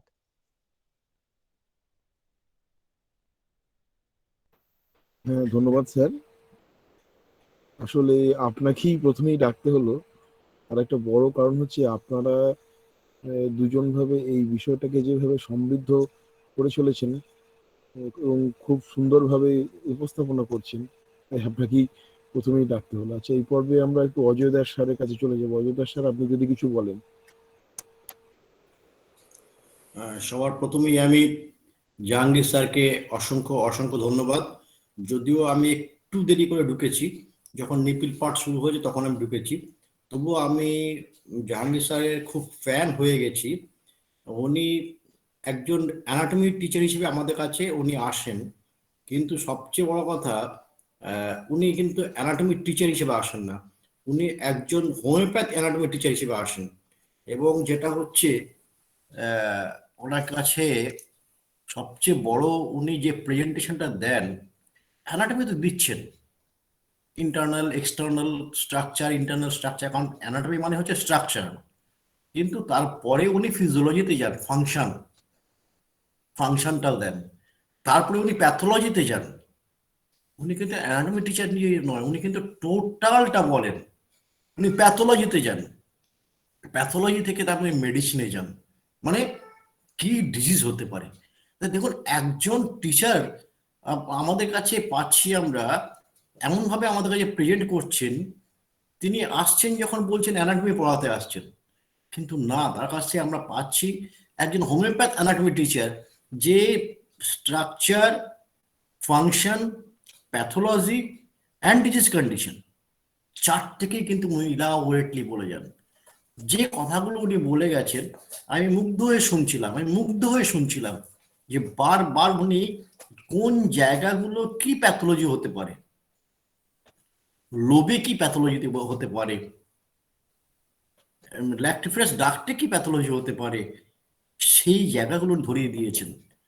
এখানে এখানে উনি যেটা বলেছেন যে ক্যান্সার হলে কি কি আমরা টেস্ট করতে পারি, এই যে আপনার মাস্টেক্টমি যদি করে দেওয়া হতো তাহলে কতটা ভালো হতো। তিনি ওই সময় উনি ওনার স্যারকে, মানে যেই ডক্টর আন্ডারে ছিলেন তাকে উনি বলছেন, কারণ আমরা এইটা থেকে দেখেছি। আমি নাম করব না, আমার কলকাতায় একজন খুব স্বনামধন্য বিশ্ববিখ্যাত ডাক্তার, তাকে যখন আমি বলছি স্যার এটা এই মেডিসিন দিলে বোধহয় এটা ভালো হতো, বলে কেন দেবো, এটা কি আছে, হ্যান ত্যান আছে, দেখা গেল আমার সামনে তিনি একটা অন্য মেডিসিন দিয়ে চলে গেল, কারণ আমার সামনে উনি ওই পেশেন্টের কাছে আমার অ্যাডভাইসটা নিলেন না। পরবর্তী ক্ষেত্রে দুদিন পরেই উনি কিন্তু সেই মেডিসিনটাই দিলেন যেটা আমি বললাম। তো এই যে পেশেন্টকে তার নিজের ইয়ে রাখার জন্য, যে আমি এত বড় ডাক্তার, আমি একটা জুনিয়র ডাক্তারের অ্যাডভাইস নেব, এইটা করে পেশেন্টের ক্ষতিটা করলেন। যদি তিনি সেদিন টোটাল ব্রেস্টটাকে রিমুভ করে দিতেন, তাহলে হয়তো হয়তো তার আয়ুটা আরো কিছুটা বাড়তো, ওটা মেটাস্টেসিস হয়ে পড়তো না। এই যে নিপিলের গঠনটা একটা খুব ভালো জায়গা উনি বলেছেন, ইরেকটাইল মাস্কুলার টিস্যু। দেখুন, একটা জায়গা বলেছেন নিপিলে ইরেকটাইল মাস্কুলার টিস্যু, যখন সেক্সুয়ালি এক্সাইটেড হয় তখন নিপিলটা ইরেক্ট করে, বাট যদি আমরা নর্মাল পজিশনে দেখি তাহলে অতটা ইরেক্ট পজিশন থাকে না, কিন্তু এলিভেটেড থাকে, উঁচু হয়ে থাকে। এটি নিপিলের গঠন। যদি কোনো কার্সিনোমে পেশেন্ট হয়, সেটা কিন্তু ভেতরের দিকে ঢুকে যায়, কনভেক্সিটি এসে যায়, নিপিলটা ভেতরের দিকে ঢুকে যায়। তাহলে এখানে একটা অ্যাবনর্মালিটি। উনি কিন্তু এই জায়গাগুলোকে ভীষণভাবে ধরিয়ে দিয়েছেন। I salute to him, Jahangir sir, I salute to him. You are extraordinary sir, you are extraordinary sir. আপনি এভাবে দিয়ে যান, আমাদের অনেক অনেক উপকার হবে। স্যার আপনাদের কাছ থেকে শিখছি স্যার, আমি না, ছোট আপনি মানুষ। অসাধারণ প্রেজেন্টেশন দেন। আমি বলছি আপনি অসাধারণ প্রেজেন্টেশন দেন। আমি একটা কথাই তো বলছি, আপনি আসছেন অ্যানাটমি নিয়ে, কিন্তু আপনি দিয়ে যাচ্ছেন সব, ফিজিওলজি দিচ্ছেন, প্যাথোলজি দিচ্ছেন, মেডিসিন দিচ্ছেন। আর কি চাই? আজ তো আপনাকে আমার জড়িয়ে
স্যারের ক্লাস নেওয়ার ধরনটা আসলে অসাধারণ। প্রতিটা পয়েন্ট এত সুন্দর করে বিশ্লেষণ করে আমাদেরকে বোঝান যে ছোট ছোট বাচ্চাদের যেরকম করে শেখানো হয় ABCD ক খ যেরকম শেখানো হয়, ঠিক প্রতিটা ওয়ার্ড এরকম করে উনি আমাদেরকে শেখাচ্ছেন। একদম আর ঠিক তাই, একদম ঠিক তাই, এটা এটা নিয়ে কোনো দ্বিমত নেই। উনি জি স্যার। এত আর ধীরে, হ্যাঁ, এত ঠান্ডা মাথায় ধরে ধরে ধরে ধরে হাতে ধরে ধরে বোঝানোর মতো বোঝান, আর অসাধারণ। এইটা করতে স্যারের অনেক পরিশ্রম করতে হয়। অবশ্যই। অসংখ্য ধন্যবাদ। আসলে অসাধারণ আলোচনা আমাদেরকে উপহার দিচ্ছেন ডক্টর তন্ময় কুমার দত্ত। হ্যাঁ হ্যাঁ হ্যাঁ, সত্যি খুব অসাধারণ আলোচনা। আমরা যারা জুনিয়রদের রয়েছে আর কি, তো আমার একটা অনুভূতি হচ্ছে যে বাচ্চা ছেলেকে যেরকম ভাবে হাঁটতে শেখানো হয়, তো জাহাঙ্গীর স্যার সেই কাজটাই করছেন আমাদের। তো ওনাকে আরেকবার নমস্কার জানাই। আচ্ছা, এই পর্বে আমি চলে যাব ডক্টর গিরিধর বিশ্বাস স্যারের কাছে। স্যার যদি কিছু বলেন। হ্যালো, জাহাঙ্গীর স্যারকে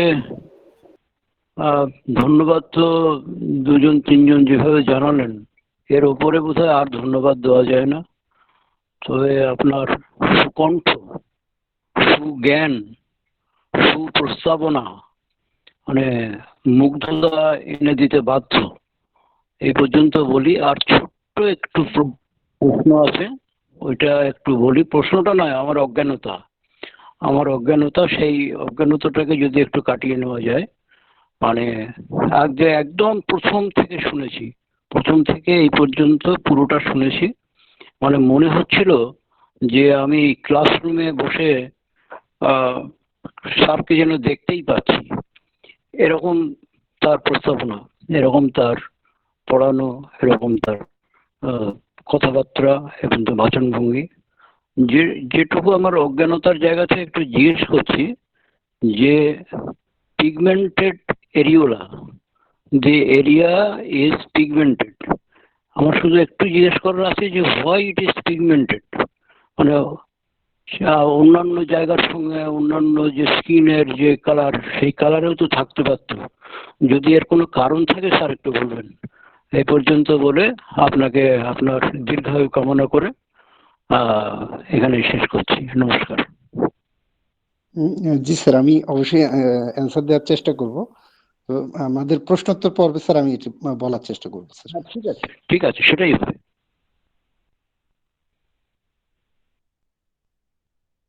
তন্ময় স্যার আপনার আর হ্যাঁ হ্যাঁ হ্যাঁ, গিরিধর স্যারকে ধন্যবাদ। সেই পর্বে কি আছেন দেখি আমি স্যারের।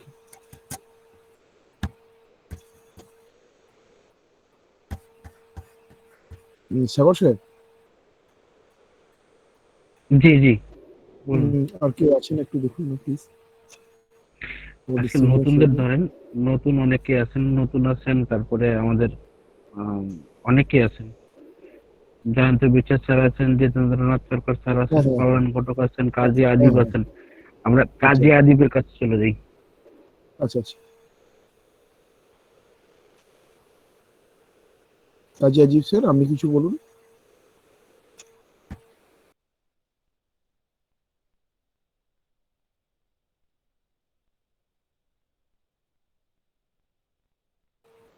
কাজী আবিব স্যার আপনি শুনতে পাচ্ছেন?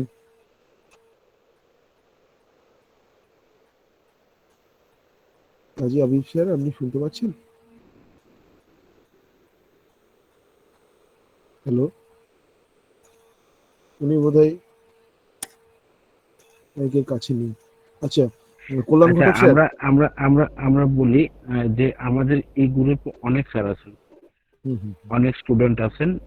আপনারা সকলে মুখ খোলার জন্য বারবার অনুরোধ করি, আপনারা সকলে মুখ খোলার চেষ্টা করবেন স্যার, তাহলে আমাদের ভালো হয়।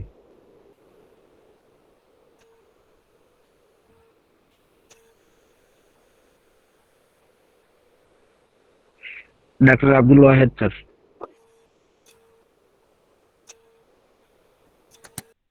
MD doctor Abdul Wahed sir. জি স্যার, শুনতে পাচ্ছি। আসসালামু আলাইকুম। ওয়ালাইকুম আসসালাম স্যার। আমাদের এস এম জাহাঙ্গীর স্যারের আলোচনার উপরে যদি কিছু স্যার, সংযুক্ত জাহাঙ্গীর করেন স্যারের ক্লাস তো অসাধারণ হয়েছে, কোনো জবাব নেই। Already Nilkamal Barman sir, Ajay sir সহ অনেকেই মন্তব্য করেছেন। তো আসলে খুবই উপকৃত হচ্ছি। এতটুকুই বলার। স্যারের জন্য দোয়া রইল। স্যার যাতে কন্টিনিউ আমাদের জন্য এই শ্রমটুকু দিয়ে যান, এই বলেই রাখছি। আসসালামু আলাইকুম। ধন্যবাদ অসংখ্য। ডক্টর জিতেন্দ্রনাথ সরকার।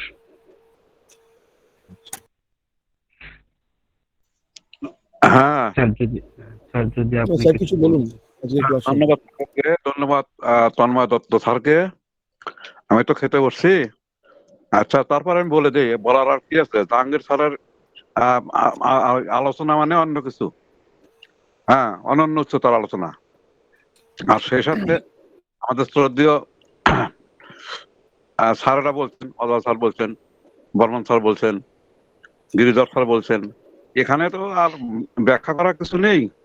ফ্ল্যাট সাবজেক্টে আমি বলবো যে লিজেন্ড অফ বাংলাদেশ আমার দৃষ্টিতে এস এম জাহাঙ্গীর স্যার। অসংখ্য ধন্যবাদ স্যারকে, অসাধারণ বলছেন। সবাই ভালো থাকবেন। ধন্যবাদ ডক্টর ধন্যবাদ।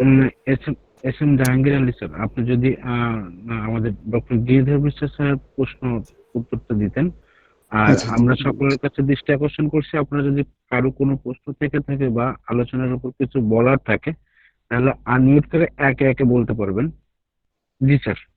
আচ্ছা, গিরিধারী স্যারের প্রশ্নের বিষয়ে মানে আমি নিজেও খুব বেশি জানি না, তবে যেটুকু আমার কাছে মনে হয়, এটা আমার হয়তোবা সঠিক হবে কিনা আমি জানি না। নীলকমল স্যার বলতে পারবেন, বা এখানে যদি কুণাল স্যার থাকবেন তাহলে হয়তোবা স্যার বলতে পারেন। এটা পিগমেন্টেশন হওয়ার মূল মানে বিশেষ করে কারণটা হচ্ছে বিশেষ করে আমাদের যে মানে ব্লাড ভেসেল, ক্যাপিলারির ইন্ডিং, এটি একটি কারণ। আর আরেকটি কারণ হচ্ছে হরমোনাল কারণ, সেটি হচ্ছে ইস্ট্রোজেন হরমোনের একটি বিষয় থাকে। যেটি আমাদের আরেকজন স্যার মনে হয় প্রশ্ন করেছেন, পিউবার্টিতে ব্রেস্ট হার্ড হয় কেন? এটি সাধারণত এস্ট্রোজেন হরমোনের কারণে। হ্যাঁ, মহিলাদের তো দুটি হরমোন প্রধান বেশি থাকে, একটা ইস্ট্রোজেন আর একটা প্রজেস্টেরন। ইস্ট্রোজেন হরমোনের কারণে এই হার্ডনেসটি আসলে আসে পিউবার্টিতে। এবং পিগমেন্টেশনের যে বিষয়টি গিরিধারী স্যার বলেছেন, এটি আমার আসলে ওইভাবে জানা নেই, কিন্তু যতটুকু জানি এটার যে ভেসেল ইন্ডিং, যেখানে খুব টু মাচ ভেসেল ইন্ডিং থাকে, এই জায়গাগুলোতে পিগমেন্টেশন থাকে।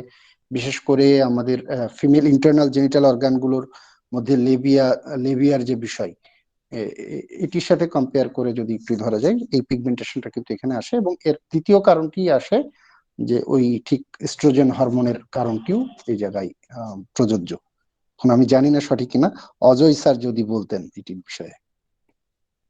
অজয় স্যার বা নীলকমল স্যার।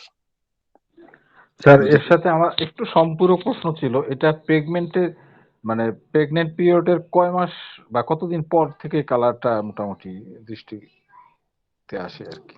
এটা আপনি ফার্স্ট ট্রাইমেস্টারে বুঝতে পারবেন, প্রথম 3 মাসের মধ্যেই আপনি এটা চেঞ্জ হয়ে যায়। হ্যাঁ, প্রথম দিকেই চেঞ্জ আসে। মানে আমরা ওই যে বললাম ফার্স্ট ভিজিট অফ অ্যান্টিনেটাল, মানে অ্যান্টিনেটাল ফার্স্ট ভিজিট, যেটা প্রথম 3 মাসেই আসলে ভিজিটটা হয়, বিশেষ করে প্রথম দিকেই হয়। হ্যাঁ, সেটিতেই ওনারা যখন চেক আপ করেন তখন কিন্তু এটি বোঝা খুবই সম্ভব। মানে ওই এরিওলাটার যেটাকে মানে যে টিউবারকল গুলো হয়, ঠিক আছে, এই টিউবারকল গুলো উঁচু হয়ে যায় এবং পিগমেন্টেশনটা আর একটু ডার্ক হয়। মন্টেগুমেন্টারি টিউবারকল বলা হয়। এটি ইনলার্জ হয় এবং এটি একটু ডার্কিশ হয়ে যায়। এটা মানে মোটামুটি 2 সপ্তাহ বা 3 সপ্তাহ পর থেকে শুরু হয়, আপনি অনুভব করতে পারবেন।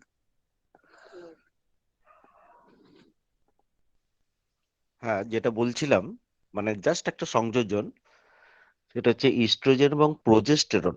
এখানে প্রজেস্টেরন এবং ইস্ট্রোজেনের দুটো প্রভাবের জন্য, হ্যাঁ, প্রথম 3 মাস থেকে ওটা কালারটা চেঞ্জ হয়ে যায় এবং ওই কালারটার কখনোই ফিরে আসে না।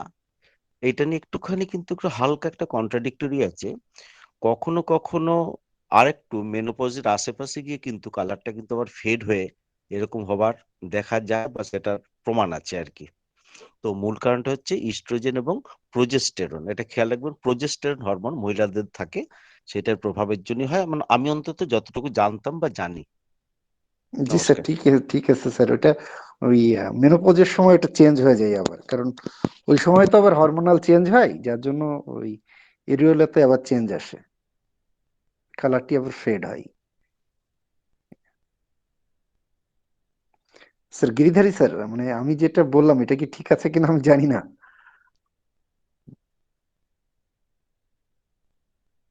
স্যার আমি তো জানি না বলেই জিজ্ঞাসা করেছি। মানে আর আমি অন্য কথা তো এই জায়গাটা আমার হঠাৎ মনে হলো যে কেন এরিওলাটা কেন এরকম হয়। তো আমি জি জি, আমি ওই দুটো বিষয় জানি। এখন এর বাইরে অন্য কোনো কাজ আছে কিনা আমার জানা নেই। আচ্ছা আচ্ছা, ঠিক আছে, আমি এতে সন্তুষ্ট। আর ইয়ে করলেন, আমাদের বর্মন স্যার সাপোর্ট করলেন, তার থেকে তো আর আমি যে জানি না বলেই তো এটা জিজ্ঞেস করেছিলাম স্যার। আপনাকে অনেক ধন্যবাদ। আপনার মনে হয় আপনার হিংসা লাগে আপনার কণ্ঠস্বর শুনে।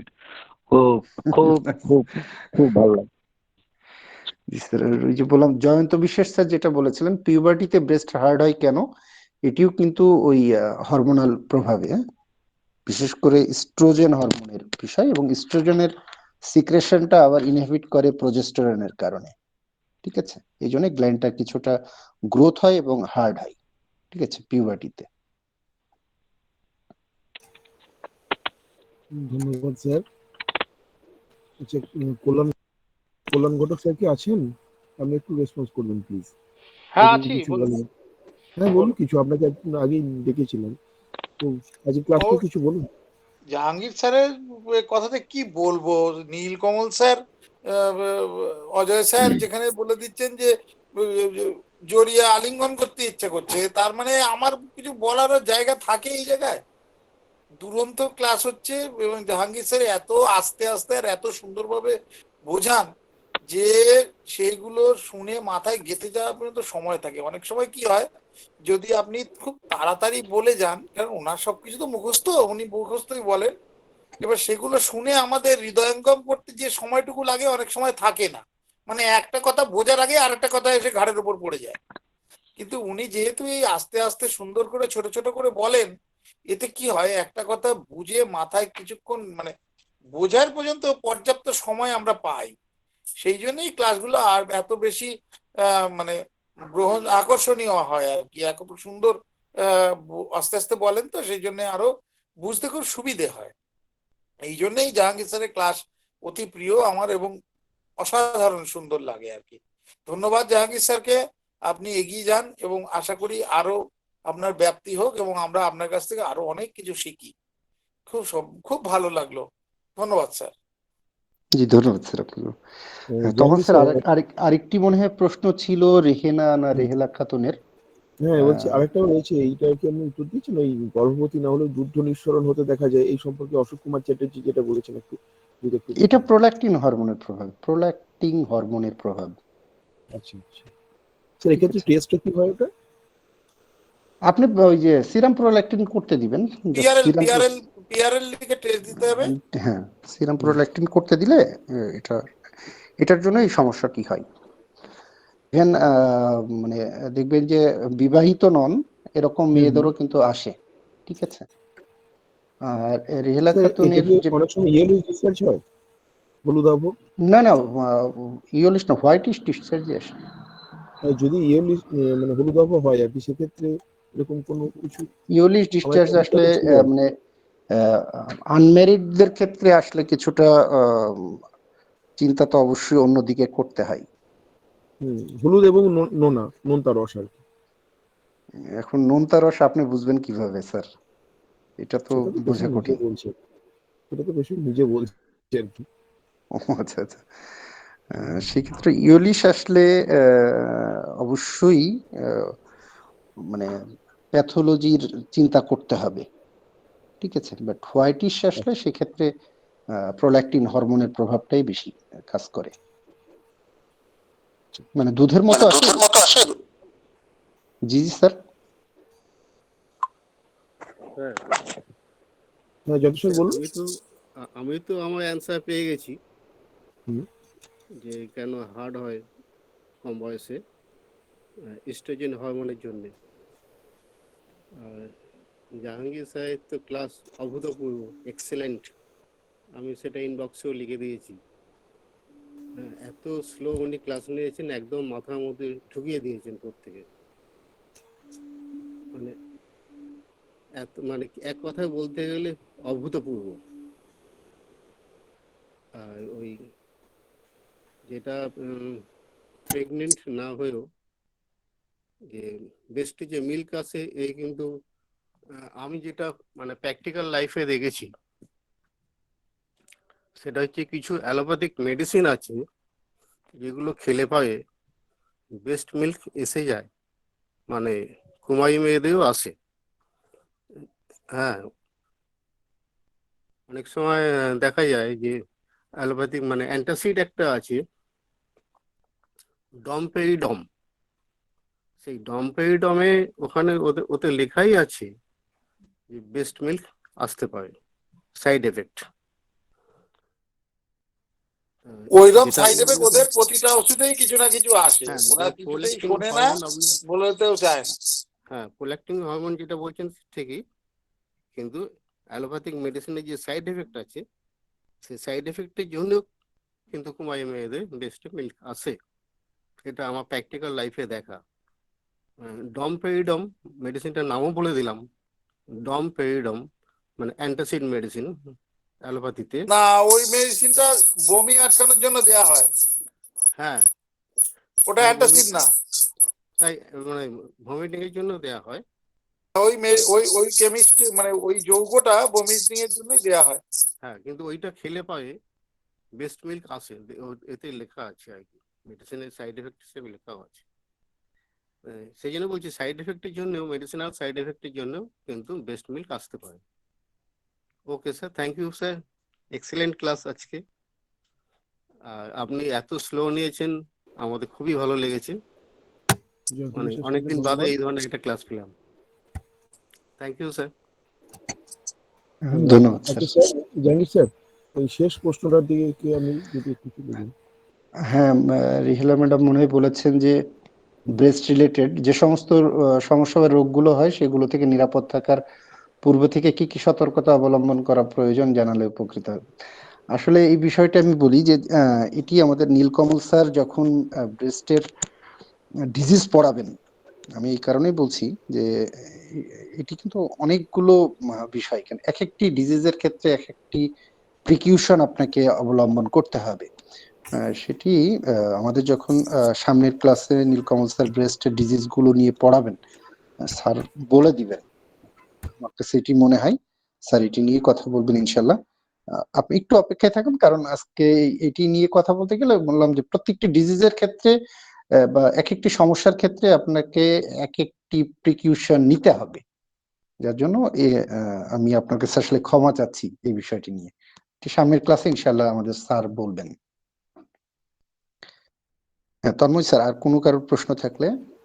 আচ্ছা, আর কেউ যদি কোনো প্রশ্ন তন্ময় করতে স্যার, চান? তন্ময় বলুন স্যার, বলুন। সকলের প্রশ্ন তো শেষ হয়ে গেলে আমি আমার একটা অভিজ্ঞতা এখানে শেয়ার করার লোভ সামলাতে পারছি না। আগে সকলের হয়ে যাক, তারপর একটা অভিজ্ঞতা আমি শেয়ার করব। আচ্ছা আচ্ছা, ঠিক, নিশ্চয়ই নিশ্চয়ই। আচ্ছা, বাকি যে সমস্ত স্যার ম্যাডামরা রয়েছেন আর কি, তারা যদি দয়া করে তাদের কোনো প্রশ্ন থাকে এ সময় একটু বলে নিন আপনারা। আমরা অলরেডি মুক্ত আলোচনায় চলে এসেছি।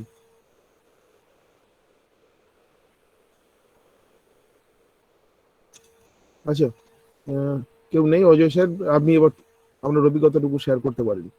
হ্যাঁ, কারণ আজকে ব্রেস্ট নিয়ে আলোচনা হচ্ছে এবং ব্রেস্টের উপরে আমার একটা অভিজ্ঞতা আমি শেয়ার করছি।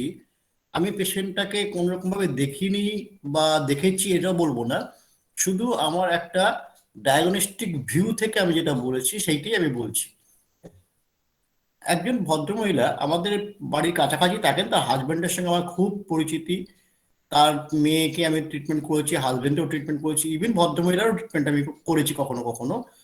তো আসে, পাড়াতে থাকে, টুকটাক টুকটাক আসে, ওষুধ নিয়ে যায়, এটা ওটা হলে। তো একদিন ভদ্রলোক আমাকে বললো, আপনাকে আমার একটা কথা বলার ছিল যে আমার মিসেসের একটা ব্রেস্টের প্রবলেমের ব্যাপারে। মানে কি হয় বললো, মাঝে মাঝে আমার মিসেসের ব্রেস্ট থেকে একটু রস বেরিয়ে আসে। মিসেসের বয়স হয়েছে প্রায় 59 to 51 এরকম হবে, 49 to 51 এরকম বয়স হবে। আর তার মেয়ে বয়স হচ্ছে 24। তো তার একটু বেশি বয়সে তার মেয়ে হয়েছে। মেয়ে হওয়ার পরে থেকে, মেয়ে ব্রেস্ট ফিডিং করার পর থেকে তার আর অন্য কোনো ইস্যু হয়নি। একটা ইস্যু, মাঝে মাঝে তার নিপিল থেকে ফ্লুইড বেরোতে থাকে, এইটি উনি বলছেন। তা আমি ওনাকে বললাম, দেখুন একদিন আপনারা দুজনে আসবেন, আমার বাড়ির পাশেই তো থাকেন, একদিন আসবেন, আমি দেখব, আমি কিন্তু সেদিন চেক করে দেখব কি হয়। আপনি তো বলছেন মাঝে মাঝে বেরোয়, আমি একটু দেখব। তাহলে চিন্তা করে দেখুন, মেয়েটির বয়স 24 বছর, তার তখন বয়স প্রায় 49-50 বছর, অর্থাৎ 26 বছর ধরে তার মাঝে মাঝে ব্রেস্ট থেকে একটা সিক্রেশন হয়। তা কন্টিনিউয়াস সিক্রেশন, এটা তো হওয়ার কথা নয়। এইটা আমার মনের মধ্যে স্ট্রাইক করে। আমি একটু আগে যেটা বলেছিলাম যে ক্যান্সার হলে নিপিলটা কনকেভ হয়ে যায়, কিন্তু ব্যতিক্রমও দেখতে পেলাম। কারণ ব্যতিক্রমটা এখানে যখন এলো, তার কিন্তু কনকেভিটি কিছু নেই, বরঞ্চ উল্টে সেই দিন তার একটু সোয়েলিং ছিল।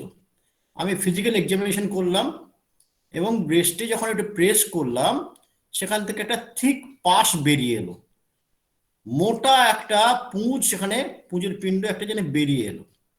এটা দেখে আমার একটা খুব ভয় লেগে গেল যে 26 বছর ধরে একটা আলসারেশন তিনি পুষে রেখেছেন।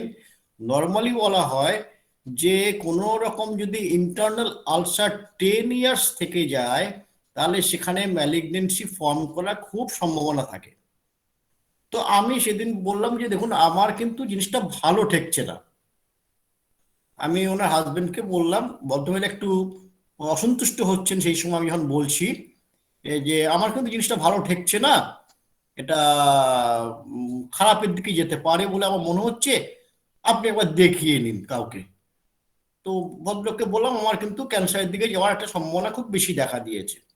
ভদ্রমহিলা একটু রেগে গেলেন। পরে শুনলাম, আমি পরে খবর পেয়েছিলাম যে ভদ্রমহিলা গিয়ে বলছে, হ্যাঁ একটা হোমিওপ্যাথ ডাক্তার আমাকে দেখেই বলে দিল যে আমার ক্যান্সার হয়েছে।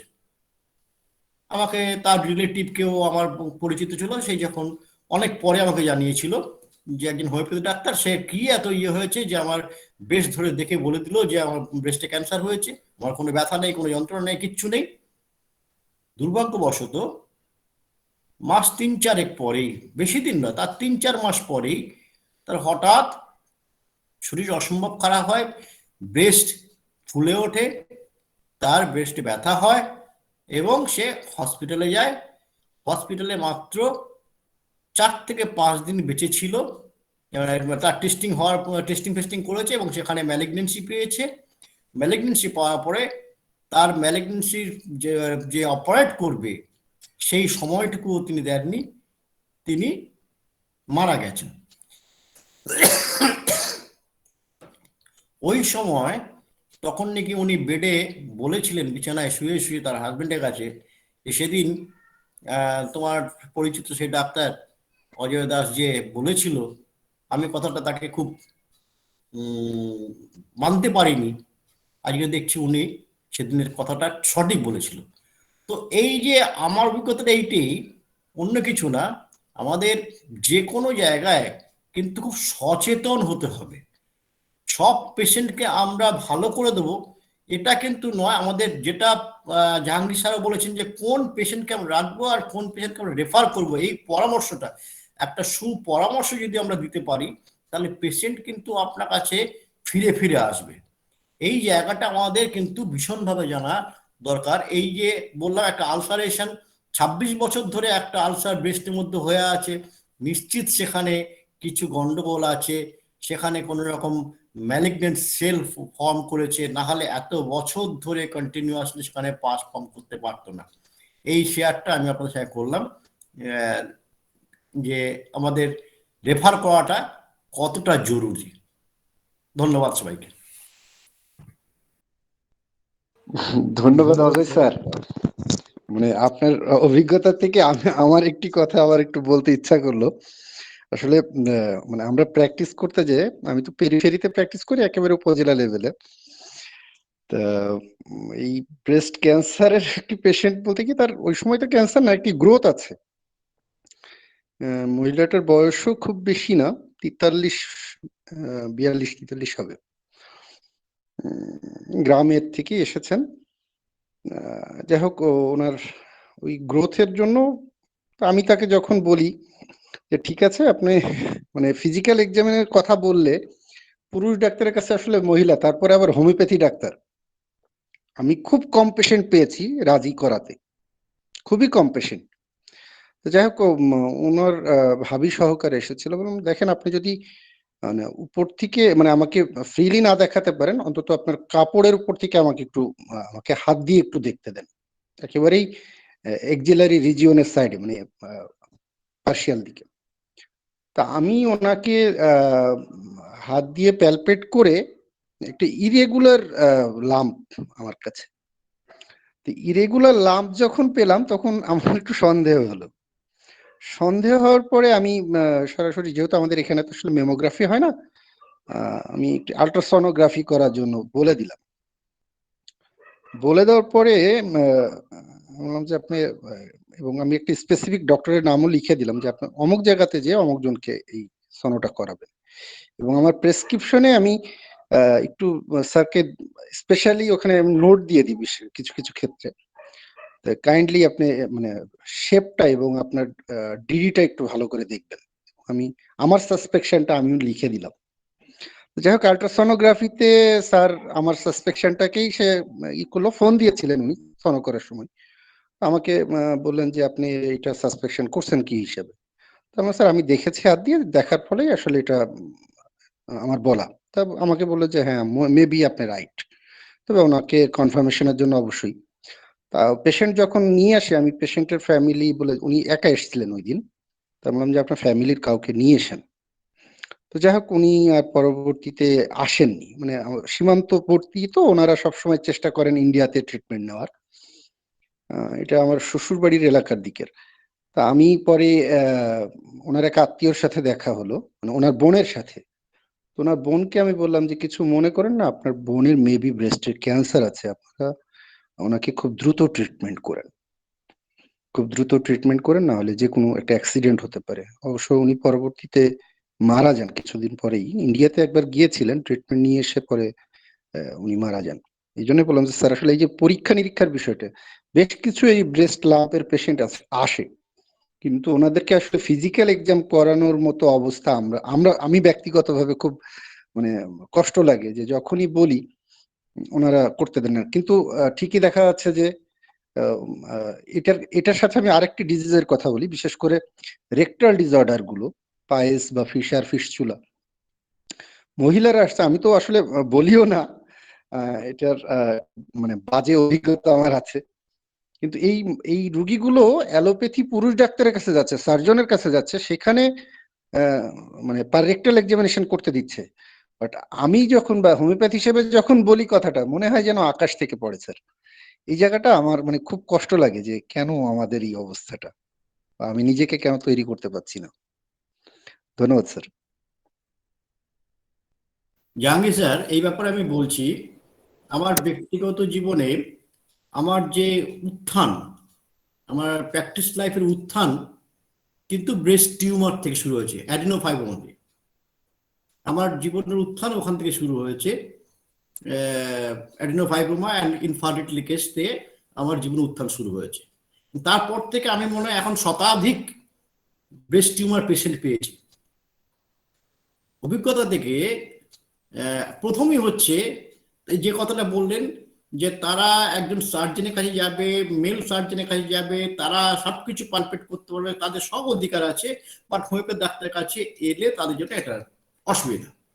তো এই ক্ষেত্রে একদম স্ট্রিক্টলি আমি আমার সমস্ত কলিগদেরকে কথাই বলে দেবো যে স্ট্রিক্টলি প্রথম দিনই বলে দেবেন এটাকে পালপেট করে দেখতে হবে। আপনি যদি রাজি থাকেন আপনার বাড়ির লোককে সঙ্গে নিয়ে আসুন, আমি পালপেট করে যদি না দেখতে দেন আপনি, তাহলে আপনি অন্য ডাক্তার কাছে যান, তাহলে আমি আপনার কোনো কেসই শুনবো না। প্রথম হচ্ছে এইটাই, কারণ কোন জায়গাটায় তিনি যেটা লাম্প বলছেন সেই লাম্পের শেপ এন্ড সাইজ কি আছে সেটা আমার প্রথম ডায়াগনোসিস করার দরকার, দেখার দরকার ফিজিক্যালি পালপেট করে।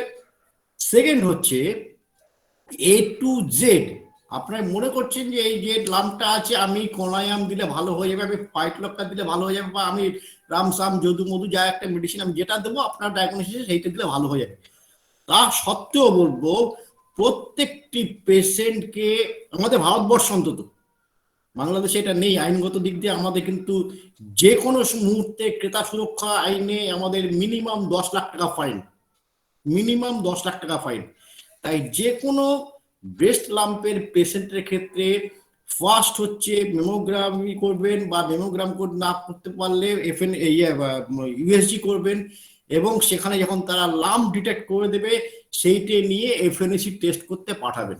আপনি জানেন যে এটা বিনাইন আসবে, তা সত্ত্বেও এফএনএসি টেস্ট করতে পাঠাবে, এফএনএসি উইথ সাইকোলজি। সেটা হয়ে যাওয়ার পরে তারা যখন কনফার্ম নিয়ে আসবে ইট ইজ বিনাইন, আপনি ট্রিটমেন্ট কন্টিনিউ করুন। আর যদি দেখেন ম্যালিগনেন্সি, আমার মনে হয় ম্যালিগনেন্ট কেসগুলোকে আমাদের হাতে না রেখে দেন কোনো অনকোলজিস্টের কাছে রেফার করে দেওয়া, দ্যাট ইজ দ্য বেস্ট। এরপরে আপনি প্রথমেই প্রেসক্রিপশনে লিখে দিন অনকোলজিস্টের কাছে রেফার করা, লিখে দিয়ে তারপরে বলে আপনি যান, বলছে আমি তো যাবো, আপনি তো ঠিক আছে আমার অত পয়সা নেই, হ্যান নেই তেন নেই, তখন আপনি ট্রিটমেন্ট করুন। কিন্তু প্রেসক্রিপশনে অবশ্যই এটাকে রেফার করে লিখে দেবেন যদি কোনো ম্যালিগনেন্সি থাকে। এটা কিন্তু লাম্পের পেশেন্ট প্রথম দিনে যদি আপনি রিকোয়েস্ট করেন হ্যান ত্যান একটু দেখবো, এটা করলে হবে না, আপনাকে দেখাবে না। একদম স্ট্রেট কাট, আপনি আপনার বাড়ির লোককে নিয়ে আসুন, আমাকে পালপেট করতে দিতে হবে, আমি না হলে কোনো এই ধরনের পেশেন্ট দেখি না, দেখবেন সে পেশেন্ট আপনাকে অনায়াসে দেবে।